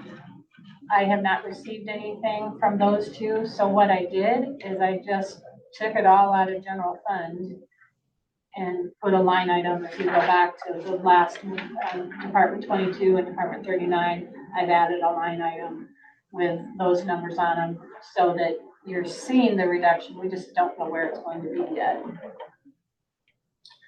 But I did find an error. There was no increase. Elizabeth was upon a successful 6-month probationary period, Elizabeth was supposed to get a wage increase to 22.25, I believe it is. Yeah. Where is Elizabeth? County attorneys. And actually, I wish I would have thought of that because we need something from the elected official to say she's successfully performed her duties and to implement it. So she is still in the system at 2160, and if she's had a good performance review, she should be at 2225 now, and then put the 3% on top of the 2225. So that is, if in doing that, putting her at 25 plus 3%, 22.25 for this year and 3% on top of that, that's 51.39 that is not in the budget, but needs to be. How long has she been? She started in June last year. So she should have, on a successful review, she should have got the increase in December. So that increase plus 3% is $5,139. The, yes, your motion was to approve her to go to 22.25. And then 3% on that, and that's FICA and IFRS on there also. So that's the net of that. So I put that in the budget because it should be there. If she's had a successful performance review for Todd, which I don't know the status of that. So what's the conservation equipment? They told us it was gonna be $111,000. Just what Jim told you, that they got bids back at their meeting, and it was, That was 115. 110 is what Adam thought would cover everything. It was 115,130, so it's 5,130 extra. So the agreement we had was that they were gonna take it out of their fees. They transfer. Their transfer, so shouldn't be here. They can just take some more out. You're zero in transfer, Okay, well, because your transfer was 104,000, that's zeroed out. all There's right, no they also transfer. have refunds. They need to find another Yeah, in other $5,000. words, they can find Well, another so 51. that's the other question here too. Adam called me and Spencer was in the budget to get a 3% increase at 6 months performance review. And then I put him at 3% on top of that July 1, which put him, if you go back to Department 22,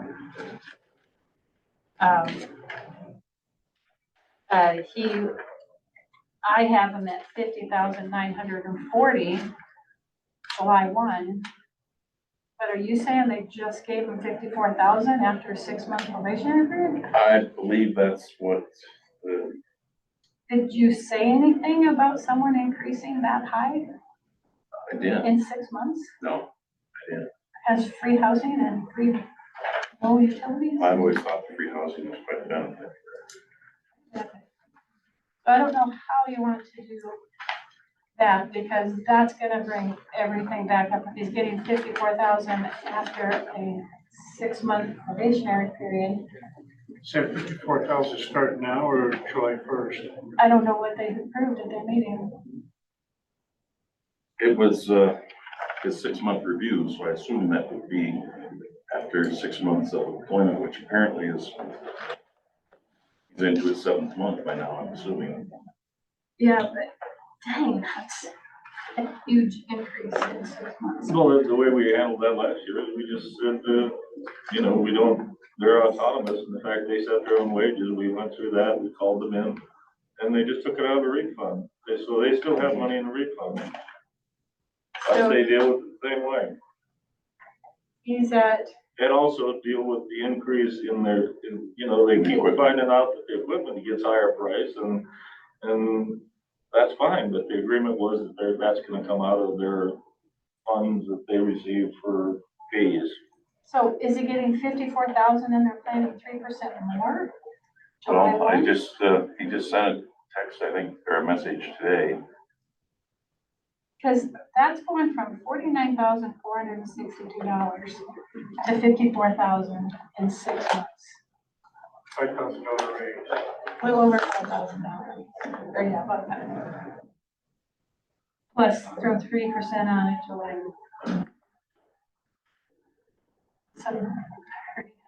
Performance in 6 months.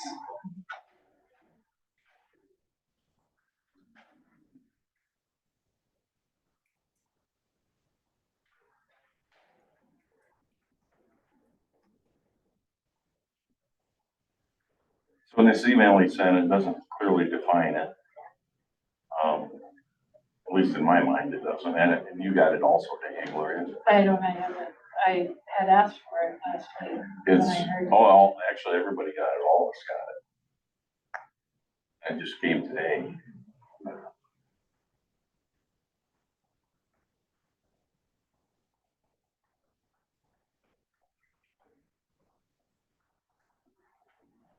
So anyways, doesn't say what he currently has, I was gonna look that up. Did you get an email from Adam this morning about 5:30? Is that the one you're talking about? Yeah. Okay. So he's currently making $23.08. And if they're putting him at 54,000 at an hourly rate, they determine an hourly rate there at 54. That's $25.96 an hour. Jumping from 2308 to 25.96.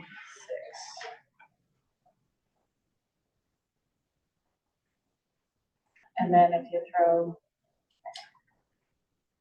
does he have an hourly rate on there? Does he have an hourly rate on there? I see. He's an hourly employee, so he should be It's just getting a an total hourly. increase of $8,400, right? $84.76. He's an hourly employee, so he needs to put it, he needs to redo it with an hourly rate. But if it's 25.96,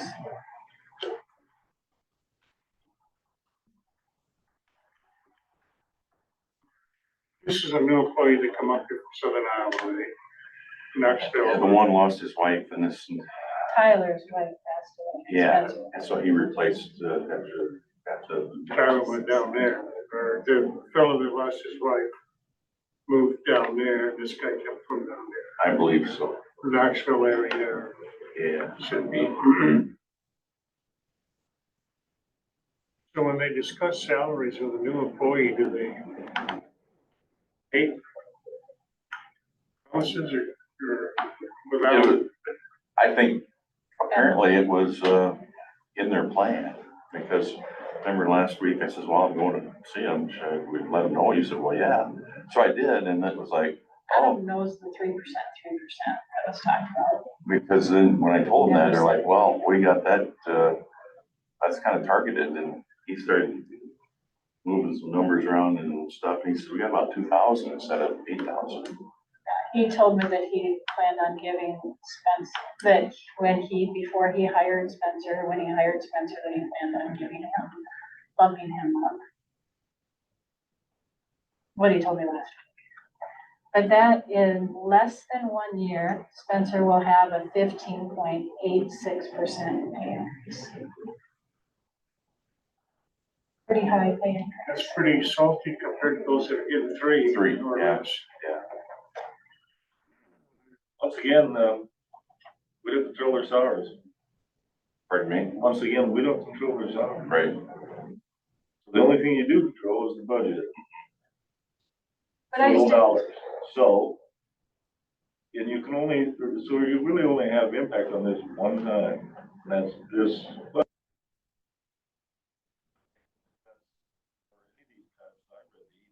And I disagree with the analysis that this board was asking for a reduction based on last year's wage increases. I don't think that was the. I didn't quite remember. I didn't quite all that I way. didn't, you that got that, wasn't phrased quite that way when we just started discussing that. no, you got that number from, you just said take the 3% increase line, bottom line, minus the 0%, and that was the 84.76. Had nothing to do with prior year's wages. Yeah. Although if he wanted to, that's where I said he should be able to cut a significant amount of that 8,400 out of fiscal year 24 to a adjustment there. But not when he's bumping up to 54,000 at 15 point. Yeah, So there was nothing talked about percentage of that was? Not that evening, no. Well, what does he mean here? Comparisons? Are there any comparisons to Not- somebody that Not has other counties, no. free rent and utilities to that amount?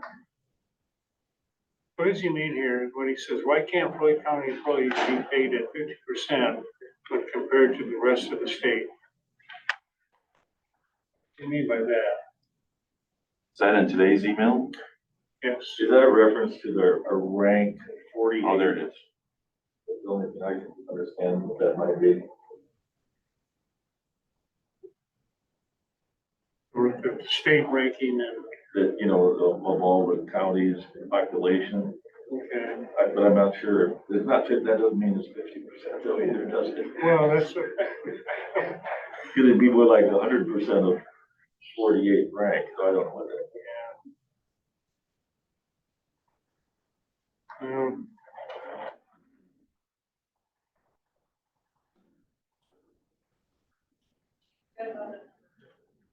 Yeah, and what he gave to me, he didn't have anything in there for an increase. He said I changed the 68.94, but he didn't have anything adjusted for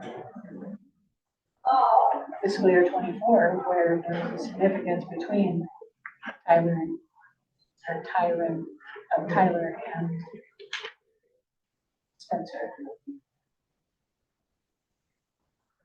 Well, it's similar to the very large increases that were approved by the Conservation Board in last year's budget. We brought the Conservation Board in, we went over everything, if you recall, and you know what the end result was.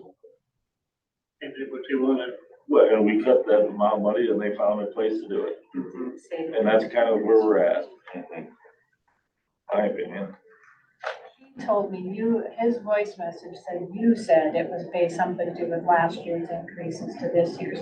My email to him said it was 3%, 0%. That's the difference, current year, or new year. If but that's what he thinks, he misunderstood, because the only thing I said was. He says I said it, Oh, not what I said. Oh. But I have an email to prove it. okay. I thought you said that's what I told him. That's what he told me.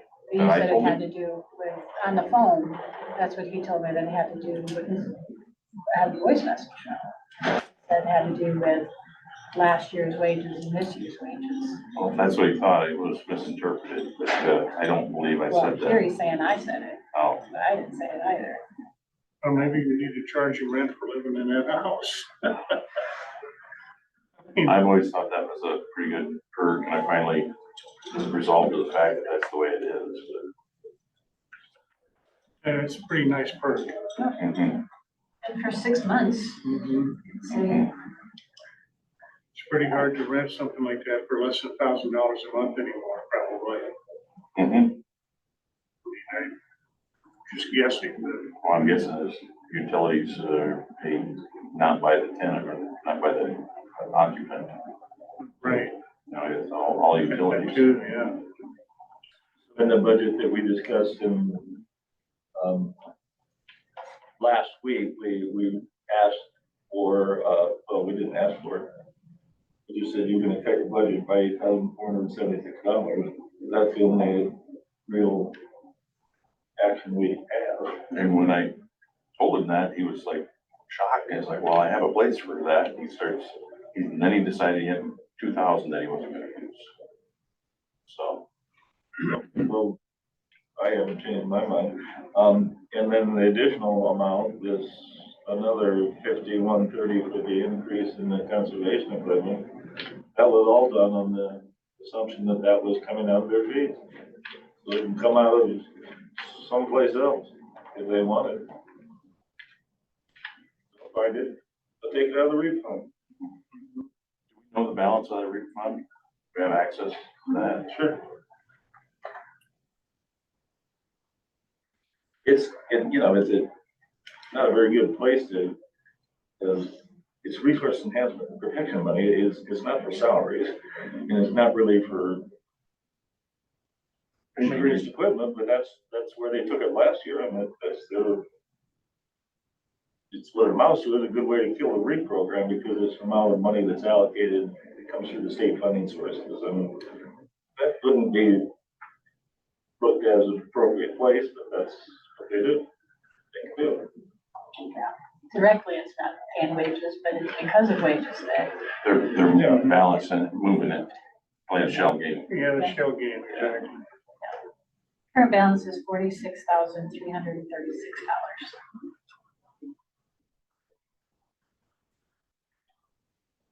So how about you reduce tell them that we'll take $5,130 for the increased bid.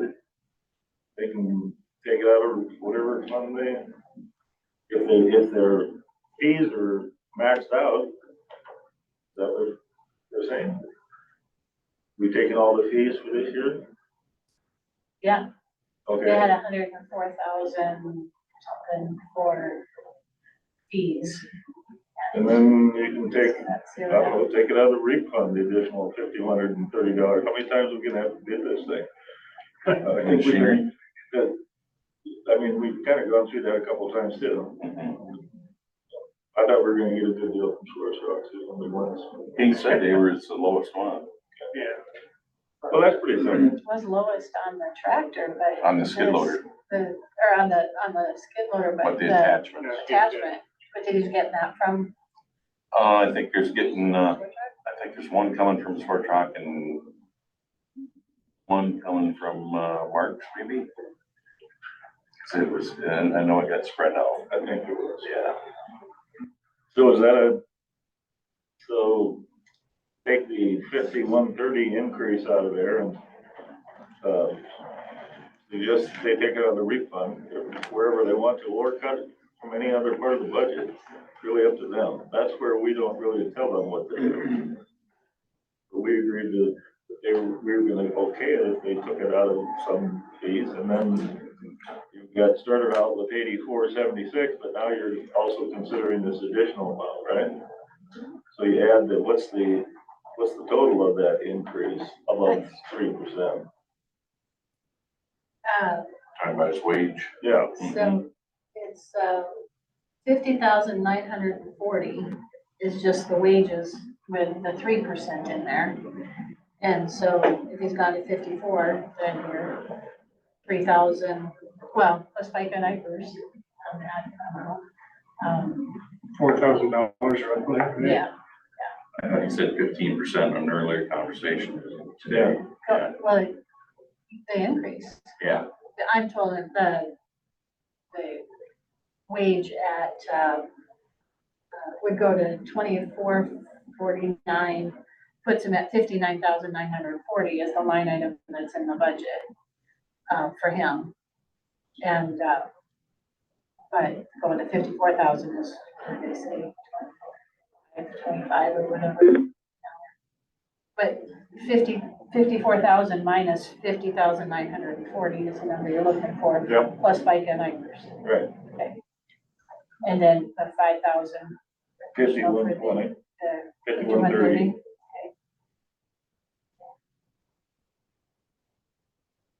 It doesn't have to come from the refund, they can come up, cut out of any budget line on their line. Right, right. Well, yeah, you can see my email below there is where I said the 84.76 came from 3%, difference between 3% and 0%. That's in my email too. Why you said The whole discussion was, we reduced this, starting with the whole salary, and then we reduced that by 20%, and then the discussion regarding anything in over 3%. That was all, we maxed out at like 11.11 for the dispatchers, and everything else went down. So you kind of hate to approve all of a sudden more than that without something to justify why those, it's just kind of, but that's the way it is. That department But was it can do that. 54? 54 I what? don't, was it 54,000 that he's budgeting? I don't have that. You said there was something that came in says 54. And it was a dollar amount? An annual amount, not a, you say? Yeah, it's in that email. I saw it in here, I thought. Where's the 54,000? Did I see it in there?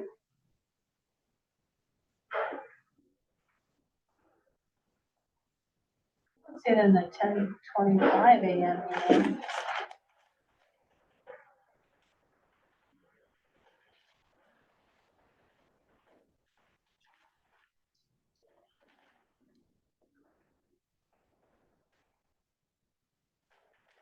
I haven't written down my notes that way, so. One thing I had written down was a 115,130 for skid loader and grapple as far as numbers. And you can see the FY25 budget includes 3% increase for Spencer 6-month probationary period and a 3% increase July 1. That's I like suspect- 50,940.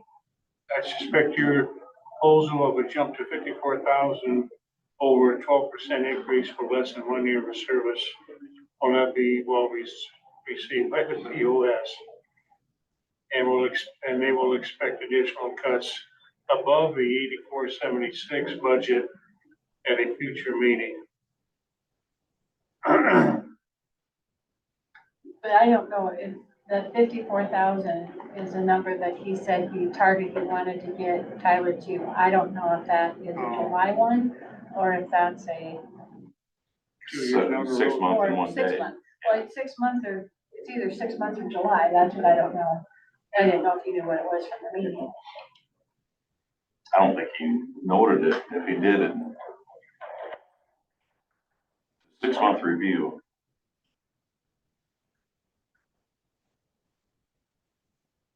Yeah, I didn't think you guys would go for a 15% plus improvement increase. So did they, this was at their February 6th meeting, right?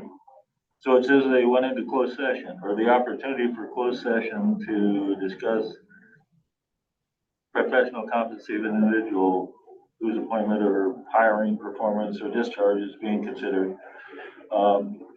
And then potential action discussing closed session, review and action on potential action discussing closed session. So did they come out of the closed session and increase the salary? Was that? No, they didn't go into closed session at all. No.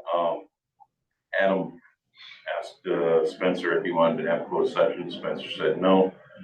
They briefly talked about Got it. his 6-month review, all positive notes, and about the increase. So how about we just place a phone call and find out what the increase is salary? You gotta let us know something.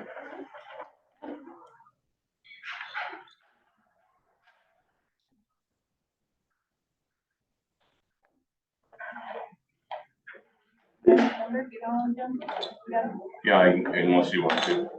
go ahead. Welcome to the Board of Supervisors meeting there. Who do you have with you? Great grandson. Great grandson. Hey, Adam, Jim Jorgensen, Nate. Yep. Got trying to speakerphone at the Board of You Supervisors guys at meeting. 2, isn't it? All we got done was Good. Everything? Are and then you, we're getting license change. maybe you just want to call in and come in better, but otherwise, if everybody can hear this, I'm okay with this. Yeah, go ahead. So question is, talking about Spencer's 6-month review. You were giving him a raise increase, and we just want to get some clarification on that. What was your ideas on that? If you can start in the beginning. What's the hourly rate? What's his hourly rate? For 6-month increase. What's his hourly rate for, like, now, or what, I was asking? 6-month increase hourly rate. 6-month increase hourly rate. I mean, I'm on the pull some things up here. I don't have that kind of number on top of my head. Okay. Is it a 54,000 annual salary? Currently, he makes $23.08 per hour. Okay. And the goal was when the conservation board and I were beginning with this process of opening a position, we decided if it was somebody that was new, we were gonna hire them at the bottom of the scale. We scaled it from 48 to 58, so we started him at the very low end. 58 is a little bit less than what we had Tyler at because we were moving all the salaries last year to the 50 percentile of the state. So we don't think he deserves to go up to $58,600 as a newcomer. So we decided that $25.96 and put him at $54,000, which is kind of in the middle of the pay scale that he applied for from 48 to 58. We had listed. That's 6 months, or is that July 1? 6 months would be $25.96 per hour. From 2308?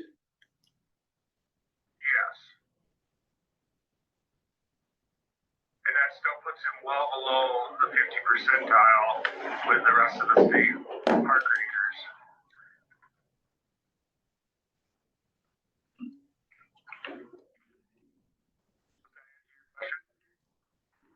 I think for now, And then are you doing 3% on July 1? No,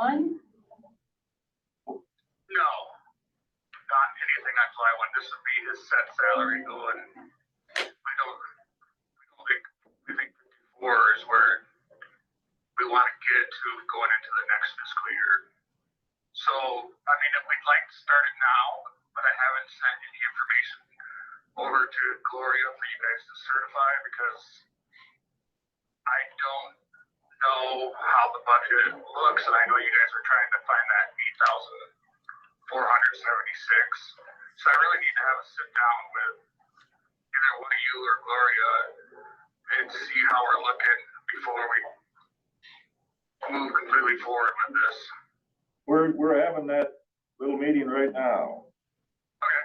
And so, So the part that kind of threw me off that I just found out about was that I didn't realize that the board and myself didn't realize that Gloria had changed the budget, our budget between the time I wrote it and the time that I came to talk to you guys. That we did. So there was a reduction in the salary portion from what I had wrote in my worksheets. And we're having our discussion because I was handed. Yeah, and that's because the board wanted a 0% and a 3% and then anything additional. So that's what I tweaked the numbers to was But if this. I put 0% from last year's budget, where myself thought we were doing was like for my salary where it is 0, for the technicians, their salary 0, naturalist, all just carry over at 0 from last year to this year. Yeah, but the way we that's. understood it, and so that's where. That's an inflated number because you put the same number in fiscal year 25 as you did for fiscal year 24 with a lower paid person. Yeah, so what it should have been was 16,000 salaries.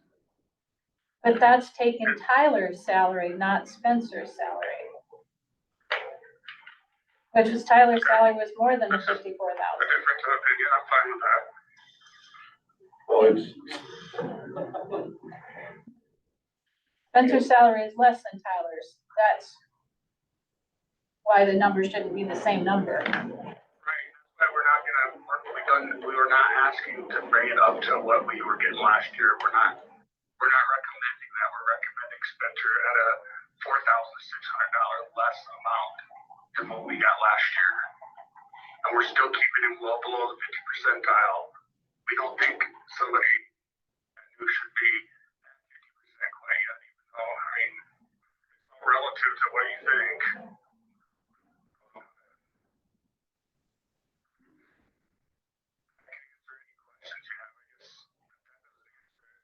Ask and clarify more. What's the hourly rate for July? So you're doing the 54,000. You want the 2596 now. For 6 Yeah, that would months. just stay that way. So that's like a We adjust it, we don't want a percent increase on his, because that's his increase from. what is We that? don't gotta mess around with it, and 15. it's several times, just do it at 1 point, and we don't have to do this twice. 15.86% increase Okay, after 6 months. so that increase of from 2308 to 2596 effective immediately, was it? July. No, right Oh, now. immediately. Hang on a second. I'm gonna give you a different, because I was adding 3% on the 54, thinking he was going to 54. So let me do Oh, this again.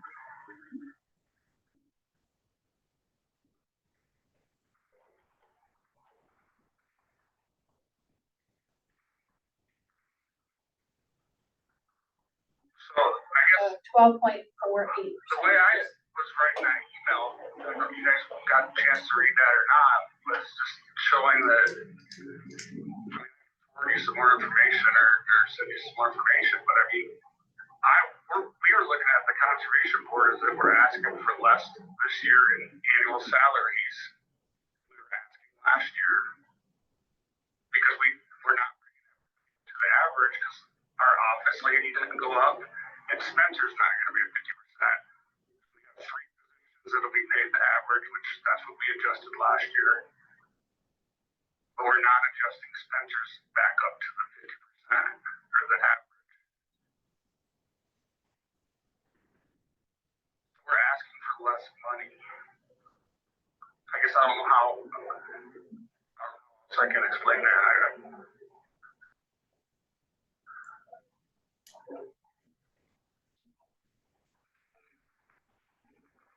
It's still a 12.5% increase. And most of them are gonna be at 3% in the county. I don't know if you heard that, Adam. He said it's still asking for 12%. Right. Oh, yeah. 12.5. Yeah, we can't argue with that. So the conservation board hasn't noted, I guess, and they were all aware of, they were wondering why I was bringing it up again, the salary amount, other than the fact that I did a 6-month appraisal. I guess, Jim, you were there. And they're like, we already had decided this as long as things went well at 54. And I was like, okay. And they're like, why are we? I'm like, well, I just need you guys to make motions and act on this stuff because it's either you approve it or you don't. Technically, I guess I don't have to have 100% of their approval. If you, chapter 350 says that they set my salary and then I establish the other one. So I mean, if we're way off here, I just want to be open and transparent to everybody. We just need to discuss it and get it right. I certainly appreciate that, and it's similar to the discussion we had last year when your salary was, and others were increasing your department, and you recall, we brought the conservation board in and we had a thorough discussion about that, and we understand that our roles, and your role is to, you can set the salaries and your board can set the salaries and the board of the supervisors can set the total amount of budget money allocated for your department. Yep. And last year, you took your increase in those salaries out of the REAP fund, if I recall. Yeah, so to speak, we kind of backfill using And those so, funds. in the general scope of our determining salaries for all elected officials, people who work in departments throughout Floyd County, we try to keep those salary increases somewhat in line, would be a way to say it. It makes our job a lot higher if we see 12% increases and then we're giving other people 3. So what we're left to do, given those realities, is reduce your budget. And that's what we're discussing. And so we're discussing 2 things. We're discussing the reduction of that, what we propose, the 8,476. Yep. Plus, we're also talking about reducing your budget by that $5,130 increase that for the increase in the equipment, because throughout our discussion regarding that increased equipment, the grubber and all those things, the grappler, we've been talking about having you take that out of the money that comes from your fees. And we understand we've maxed that out. And now we just learned that the increased bid has gone up another $5,130. So what we're discussing is having you reduce your budget by that, additionally by that $5,130 plus $8,476 Plus, Yeah, I guess we were just looking at it from a different perspective. I was looking at it as I'll be back. we finally got the ranger salary to the median at 58,000.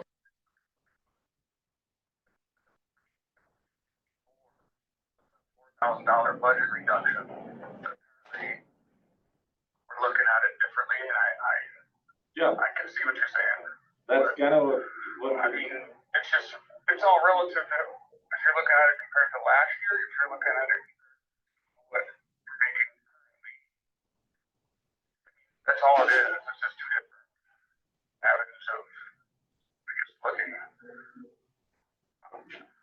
just looking at it from a different end. We were looking at it as a $4,000 reduction on his salary, $4,600 from the ranger position last year to this year. And you guys are looking at an increase, which is technically not, but I can see the last 6 months to hoping you didn't do that, so right. I can't really argue with it. I think we're in agreement on how we view it. Yeah, and if we have to just increase this total 3,000 or 3%, I mean, just walk away with, take what's vacant and walk away. That's the way, it's the nature of the beast, I guess. All right, is there anything further we need to talk about with Adam? I mean, I don't want to go have to find 8,000 plus 5,000 out of our current budget, because we're not in a position to do that. So if it's relative to, you're only comparing what we adjusted the salary to and not where we worked hard to get the salaries up to last year, then you're going to see an increase rather than a decrease that we see.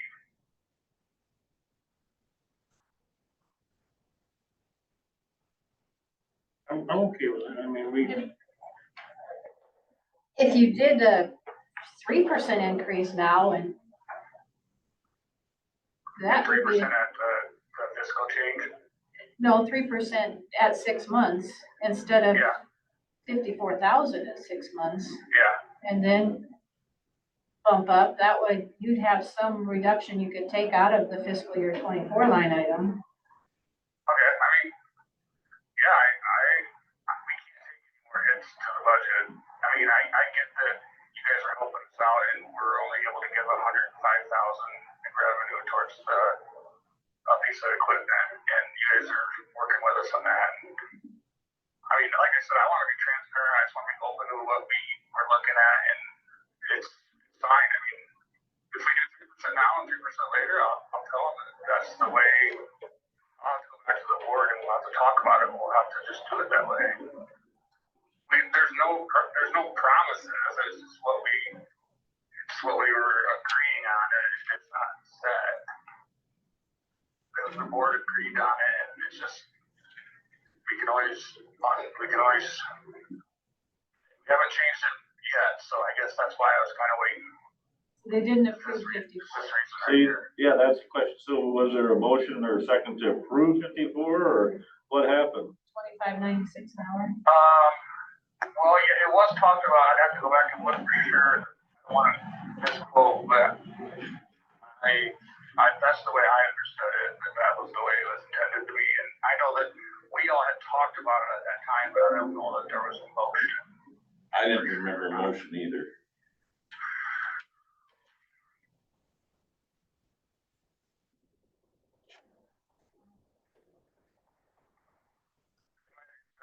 Gentlemen's agreement.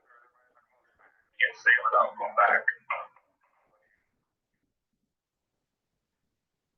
So that meeting was on the 6th. That's a week ago. Today. Yeah. So when are you going to have the minutes for it? Actually, I was working on them right now. Well, they'd reflect what you did, right? Yeah. Yep. Okay.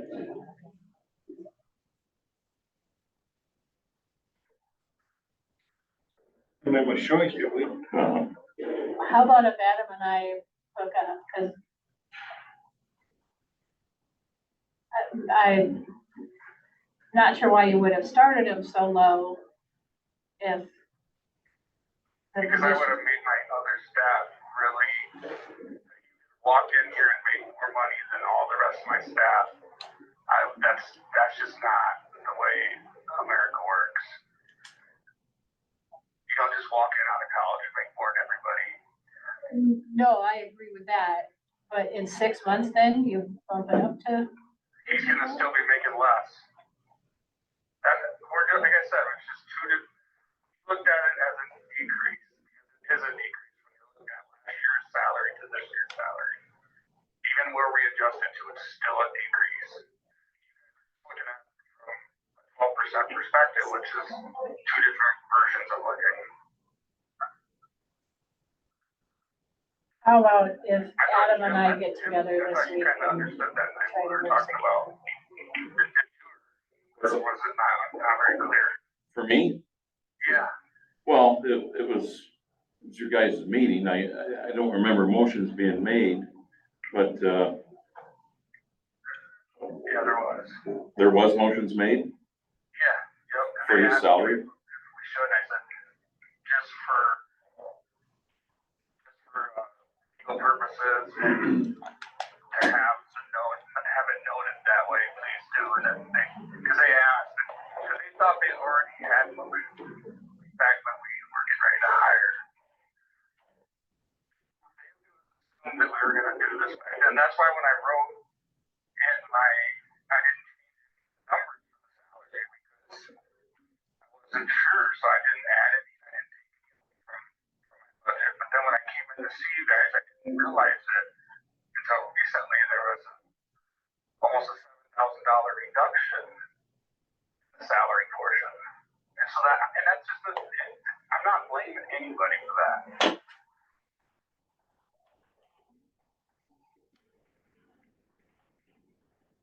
Okay, so to change it, you'd need to, have another meeting then. Yeah. So if we do 3%.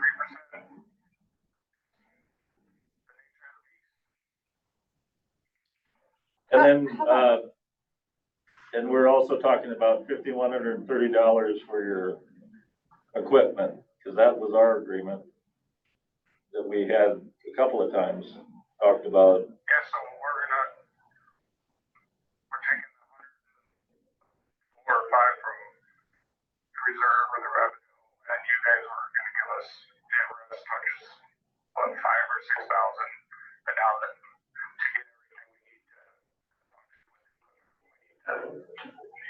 the bottom line quote was 115, so there's a difference from what we initially anticipated.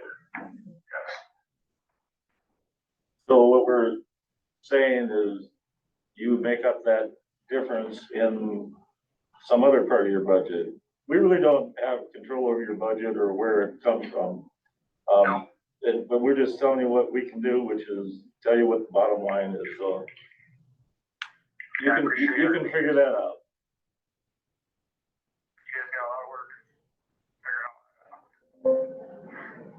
that out. Adam, what if you and I could hook up this week and look at your overall budgets? Let's do it. Okay. All right, the goal is then to meet this request by the supervisors to reduce these two amounts. It's just keeping us in, you're not being singled out. We're asking the Board of Health to do the same thing, and when you hear this discussion, it sounded like a very similar way to the way the Board of Health changed their salaries. Because it came up at a board meeting, there was no comment from Board of Supervisors members at the time. There was nothing specific on the agenda of that meeting that referred to salaries. And all of a sudden, we've talked about this in the past, and it's just our agreement. So that's kind of how it works. Okay, So, good enough. just to be clear, so in the future, do we hire somebody at that full amount? So, because we worked and worked to get the salaries where they are. And also do we end up, just start them where we left off? Does that make more sense? No, not necessarily. You know, like sheriff's department has a 7-year scale. All right, you can, work with Undercar and come up with those, reductions somehow. Okay. All right, thank you. Thanks, Adam. Thanks, Adam. Probably see you guys tonight, huh? Yep. Yep. Can I come in the front door, Adam? Still there? Thank you. Hey, Oh, yeah. is your front door gonna be open? Yeah. Okay. Yep. All Yeah, right. yeah. Thanks, We Adam. got the light fixed back there, but I think we kind of got things organized after our construction we did up here, so I think we can just come through the top now. Okay. Yep. All right, thanks. Bye. Yep, you bet. And how did it go with Gail, with her 21,209? Who's this? As a liaison to public health, you were gonna talk to Gail about her 21,209. I haven't done that yet. But thanks for reminding me. That's where, if you look on the budget, I just threw a total.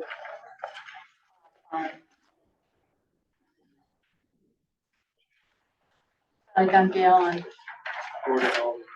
page 12. I've got a question mark and I just reduced to 21,209, not knowing where it was gonna go. So you see it in your total numbers on the end of the last page, or the second to last page. Page 12. This one right here, all shaded. It's actually green and it's uncolored. Okay.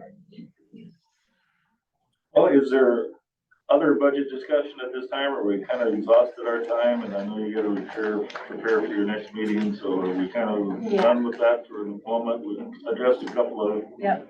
outstanding issues. Go ahead. Direction on health insurance. I Oh, yeah. could plug numbers in if I could get any direction on health insurance. Sure.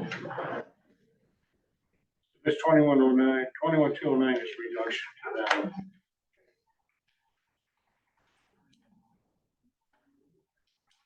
Health insurance.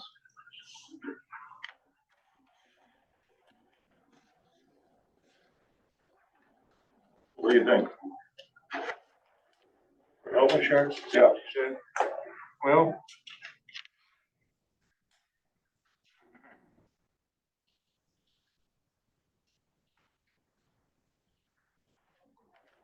I guess I don't have a young family, so it doesn't affect me like it does some others. But,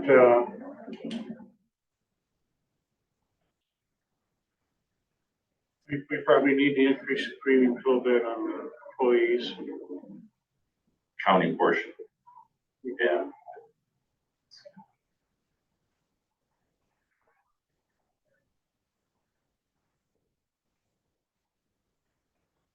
County portion or employee portion?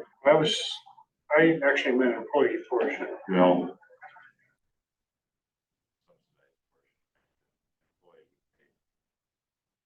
Yeah, their own on the employee side. You're right. Right. And you've got the splits on there as well for each case. Like on the dental, it's not a big deal, but it went from 1534 to 1742 for dental one, single dental one. Yep, for the employee. Yep. Yep.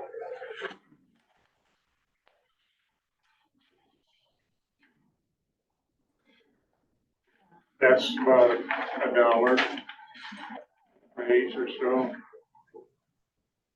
A little more, or two, no, not about $2 raise. Almost two, or a little over two. Well, yeah, it's on the bottom, 208 on this section right here. 208 is the employee share. Oh, okay. Okay. That's that number is per month. So per month, they're gonna pay $2 more. For plan one, $3.90 more for plan two. Excuse me. Dental plan two, and then family plan one, they pay $6 more, and then on plan two, $10.40 more per month.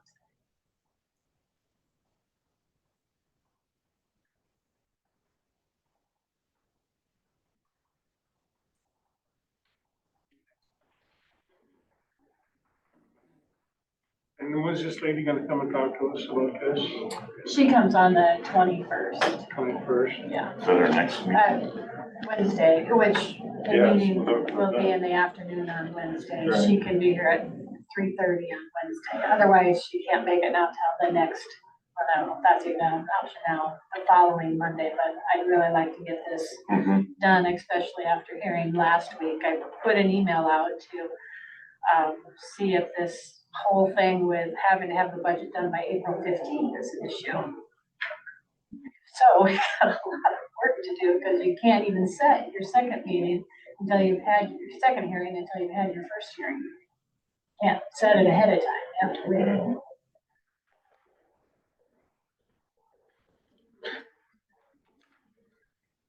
So you wanna know which numbers you should plug in? Well, let's look at it this way. You can reduce your county share if you want to at some point. But I think for the county portion, this would probably be the higher side if I plug those numbers in. Because I'm asking you to cover more for, jump from $18 to $20 on a single plan and $54 to $60 on a family plan.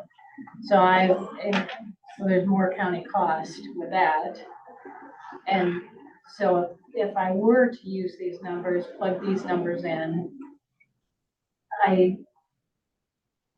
if you decided you didn't want to fund the $2 increase on single and the $6 increase on family, for dental, for example. And we're not talking large dollars there when you look at that annualized on the bottom of the handout. Less than $1,000 right now, $696, right?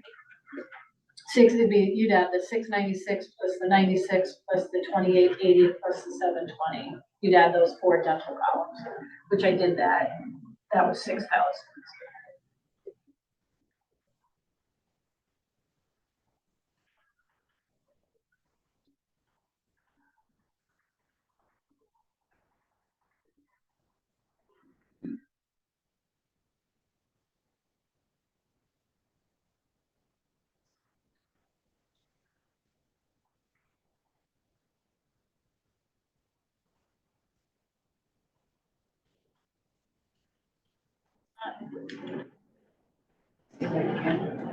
That's $4,392 a year more on that, but the health insurance, of course, is more.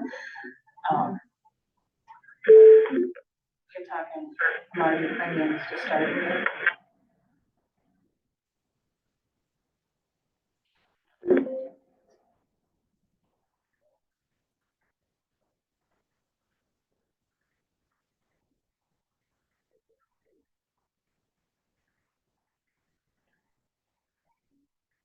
FY 24 to 25 is not a lot different than FY 23 to 24.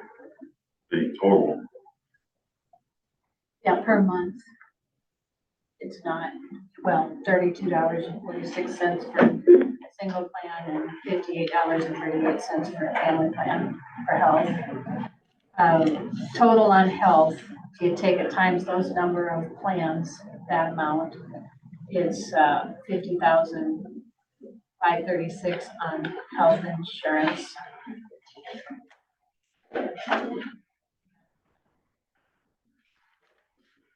$4,392 on dental insurance. Total again, $54,928.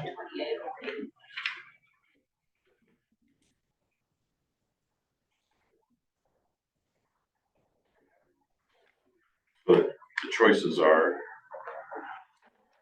I only provided the one option.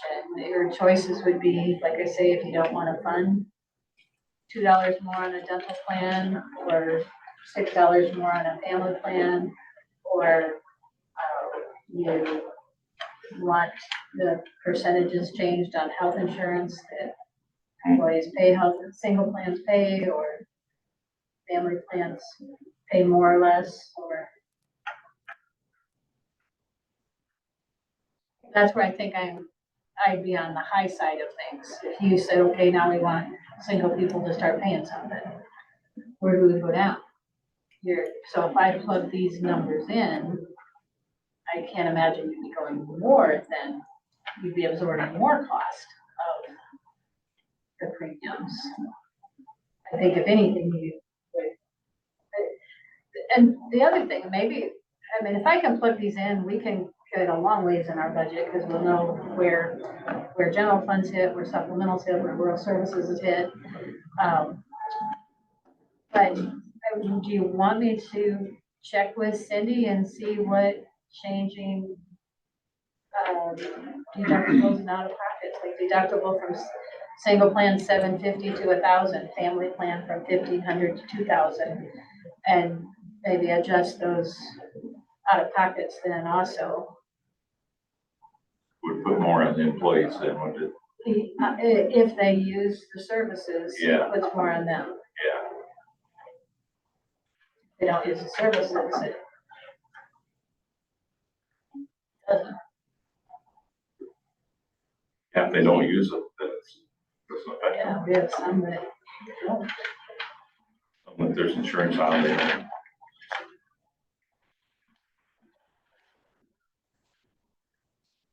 I didn't bring my book down from the meetings last week, but they have about 15 different plans. Overall, if they didn't use the service, wouldn't the trend, that cost, the premium tend to go down? Your partial self-funding would change. Yeah.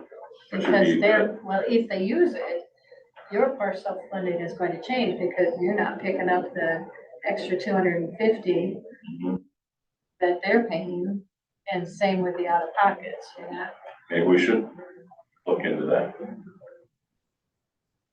Send her, I can shoot her an email and ask her what action that might.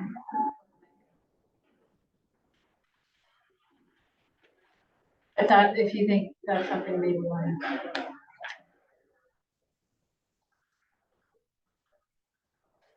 I think the auditor would like to see a number to plug in to further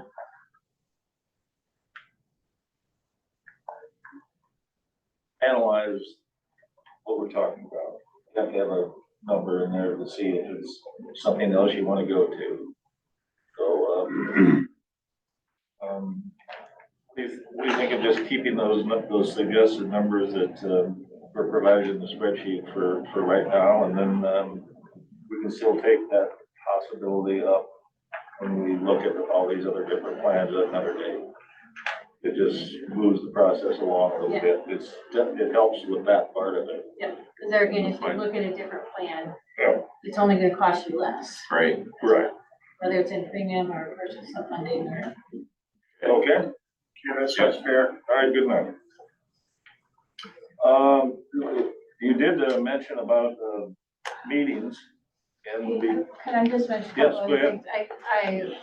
What I added to the budget that I put on that last page. The cybersecurity, we got the quote on that cybersecurity, and it's just under $9,000. And so that, and I put the 9,000 just because if there's an increase in a year from now, depending on, you could start the cybersecurity insurance anytime if you wanted to start it now. So you're covered. But I know Bernie is looking at going to that 2-factor authentication, and because they're pushing that from that state CISA program. And so that's why I put it at 9,000, because if we do it now, a year from now, it's probably gonna be higher than just under 8,000, it'll be more. And actually, one of the quotes that he got was like $23,000. And that's the numbers he was talking a year ago when we talked to him about it. It was like a $25,000 bill. But he said this company looks like their coverage is actually better. And so it's not quite as much of a sticker shot as I was expecting it to be, 25,000. Okay. All right, well, that's good news. Anything further on the budget for these calculations? Insurance? I think I No. have All right, you referenced the fact that, we did discuss earlier about the next meeting date not being on next Monday, correct? Yes. So we're proposing to meet on,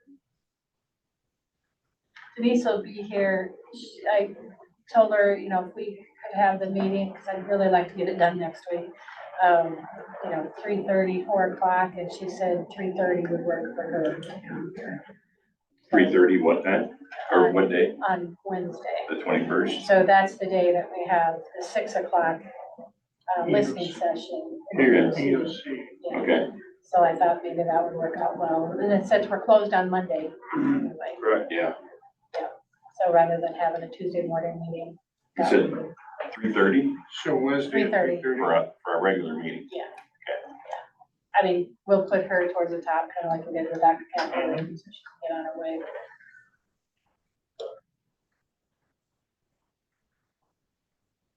okay, that sounds like a plan. And I've got a pay app number I got it within 10 days, signed from everybody, but I didn't get it in the mail till Friday, so. Okay. So we're still, what about that bill from Chaska that, The guy responded back that we got a past due bill from Prohaska for not paying their 100%. And I emailed them back and said, we're not paying it because you haven't completed 100% of the work. Right. And so the guy said, I'm not gonna charge you any fees.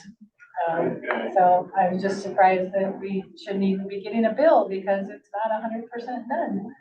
So they said, we're fine, don't pay it, we're fine. is Jason gonna be here all day then? I don't know, I didn't think he was gonna tell. Yeah. I was surprised, yeah.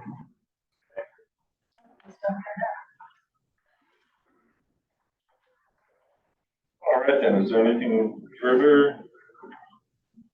No. Think of? Nothing I can think of right now, I guess. All right. Is there a motion to adjourn?